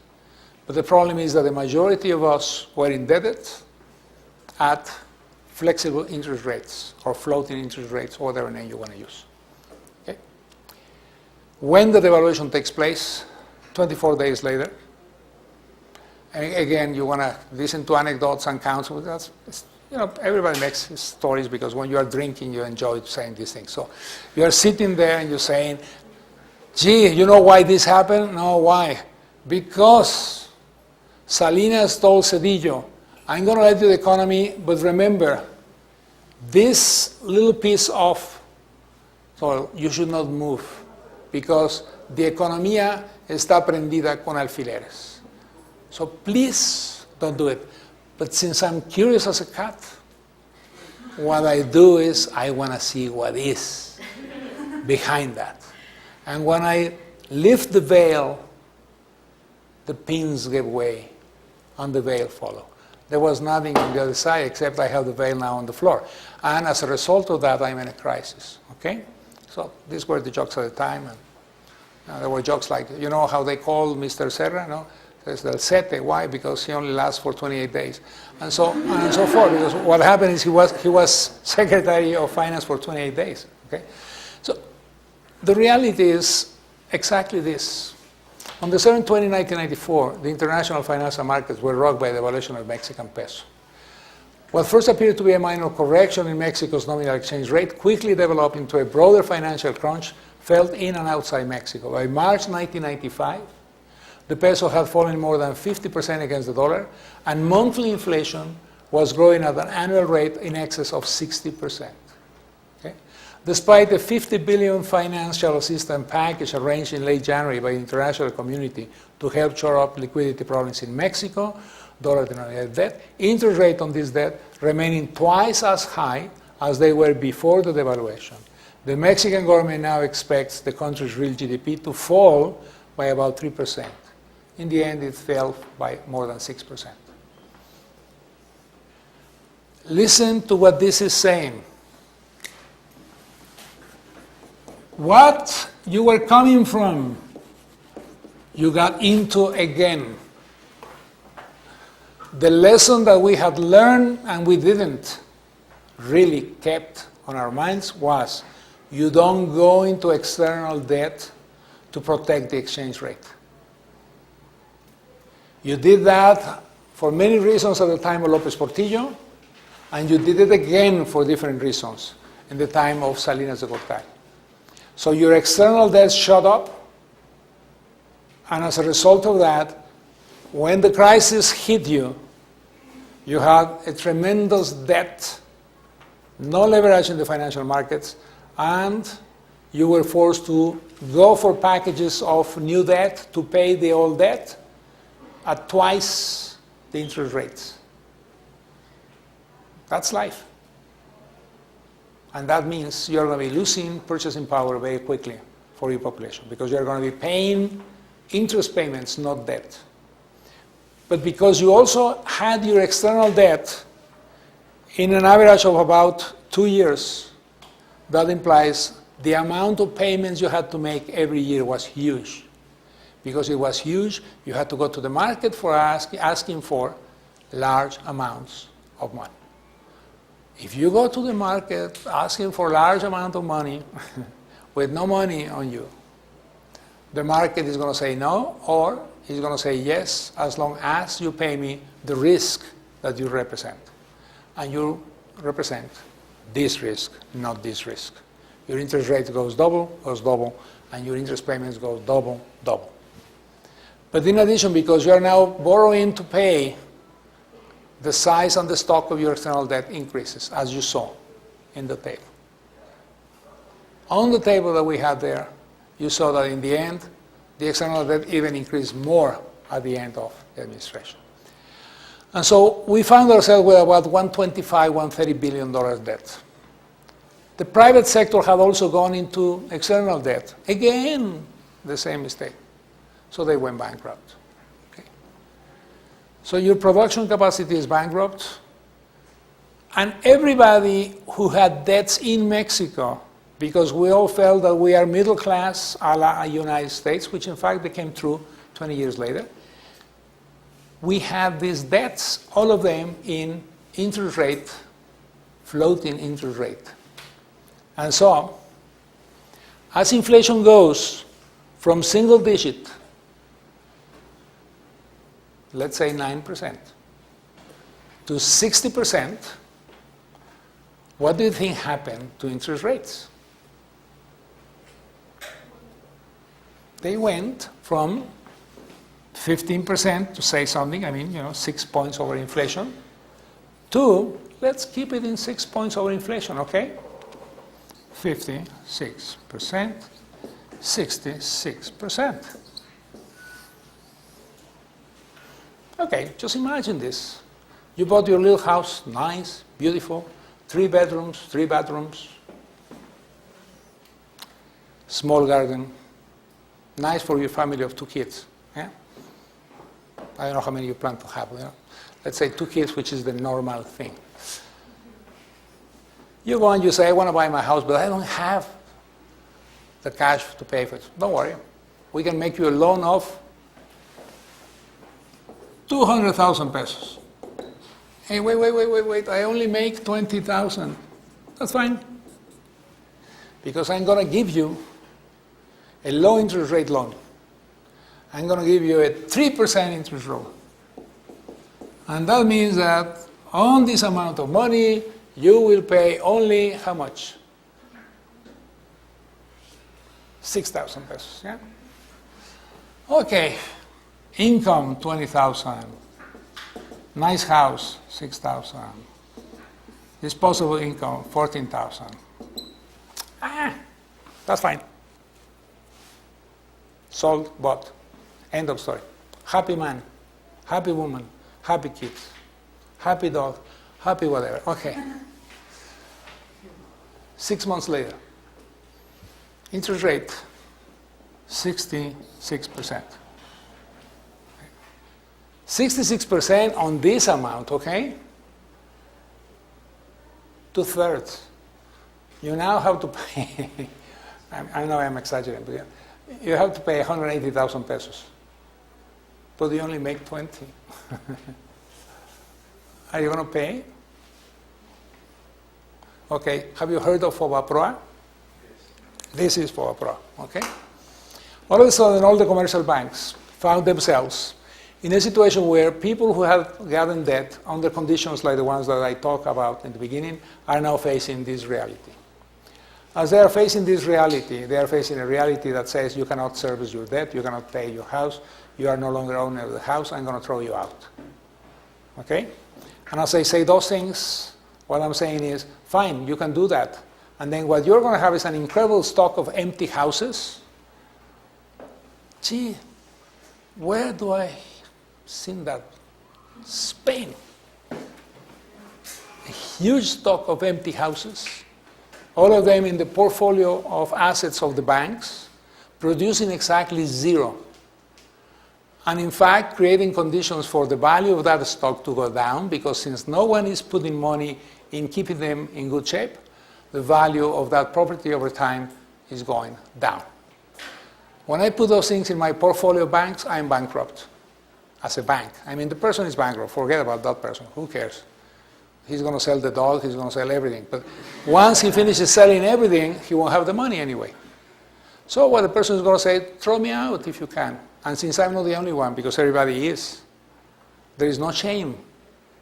This is very important. There is no shame. This was not my fault. This was everybody's faults and no one's faults. And so you are going to have a situation where the banks are bankrupt. If the banks go bankrupt, the economy goes bankrupt. But in addition, you also have to think a different way. And this is what I told someone of the kind of paper I think they can write. All of a sudden, what looked like a forced imposition on us of going into an open economy becomes the salvation of Mexico. Because all of a sudden, NAFTA kicks in.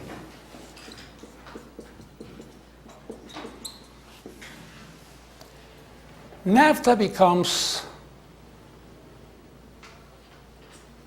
the program, and the date of NAFTA as having now hold is 1994. Okay? And so what happens is, in the middle of all this disaster, all of a sudden I have two things. A, huge unused capacity,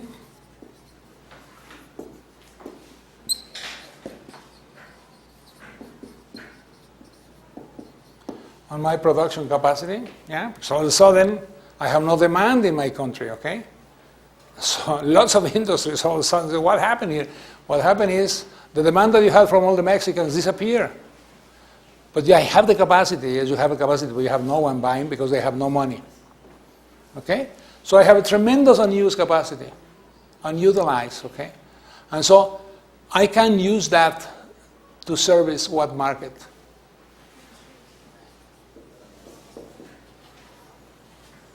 I also have a country, USA, growing fast. The United States is growing. It's growing fast. And all of a sudden, at the time that NAFTA starts, I have an incredible situation. I am very competitive. Why? Because I had a devaluation of 50 or 60%. So whatever it was worth before, $10, now is worth, in dollar terms, $5. Just to put any number, okay? You can put a number. And so the same product that I used to sell at 10, I sell at 5. But in addition, the Americans were so cute because they opened their market with no tariffs or limitations. And so all of a sudden, I'm looking at this crazy market and I say, all of that is mine. Because I'm the only one who can sell in that part of the world at this price. And then I become the China of the 1994s, okay? Because all of a sudden, I am the powerful Oz. And what I can do is I can bring it inside. Well, you know the story of the Wizard of Oz, yeah? You know that the Wizard of Oz really was not a wizard and was not a great man. It was just a mirage. This is exactly what happened to Mexico in 1994. We became incredibly competitive. There is an industry called textile, which was the queen and the king of the world for about 2 years. Because what happened all of a sudden is there was no one that would be able to sell as much textiles in the United States as Mexico, not even the Americans. And so the Americans went bankrupt, and the Mexicans invaded the American market, and we were the dragons, the kings, whatever name you want to use, of 1994-95 in terms of exporting all these things into the United States. And so we had this incredibly huge surge of exports, and we dominated markets in the United States, which, by the way, in 2000 switched around because the moment the Americans eliminated what is called the multi-fiber agreement, or the last stance of the multi-fiber agreement kicked in, and that was the point where you could now sell textiles into the United States market without any restriction, no matter what country you were from, particularly China. Then the Chinese were the ones who got into that market and displaced the Mexican producers. Because the Mexican producers never understood that this was like the story of the Wizard of Oz. Okay? You are a great wizard until someone opens the veil and says, you look like a human to me. Yes, we were human. Okay? Let me just finish this thought. So what you're going to be reading in all these things is basically why even an open trade policy is dangerous if you don't complement it with other actions inside your country. Okay? Because in the end, if everything that you are getting is because of the devaluation, the low cost of labor, this and that, and not the real factors of productivity in your economy, you are going to be losing that edge over time. And as you lose that one, you lose the competition in the international trade markets. Yes? All the money that was for textile was private, or really private? No, basically the country did well. We recovered our equilibrium, and we control our deficit. And in the end, your policy of maintaining the economy open was good for the country. Because in the end, the last thing that we had was a financial instability, but the rest was very productive.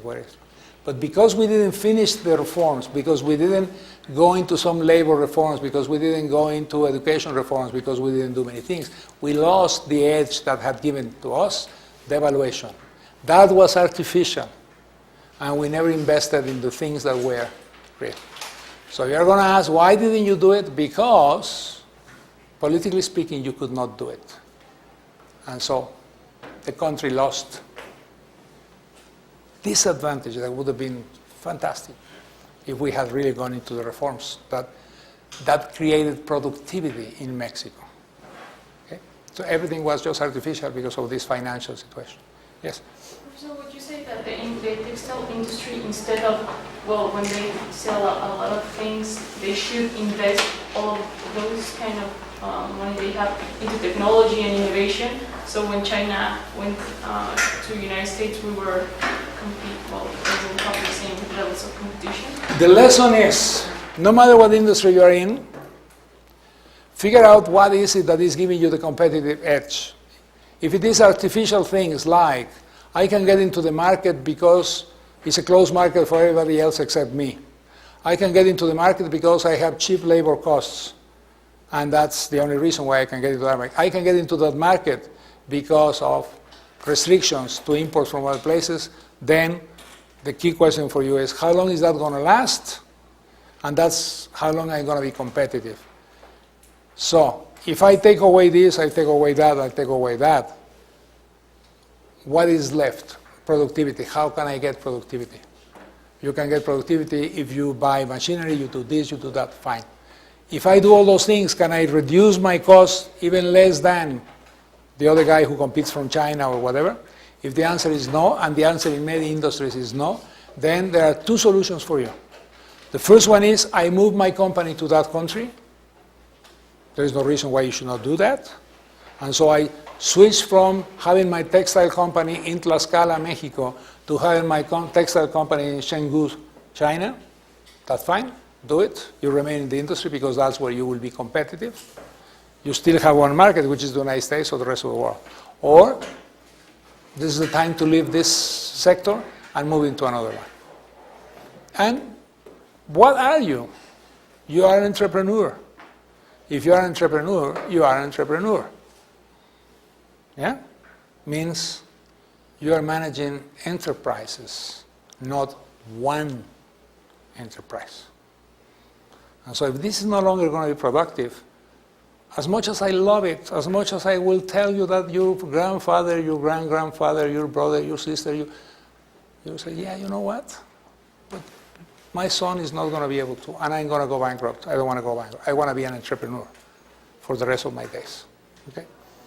So think about that. You want to be entrepreneurs. You don't want to be married to one single business. Now, exploit the business as much as you can, fine. But think ahead, think ahead. Never think behind, think ahead.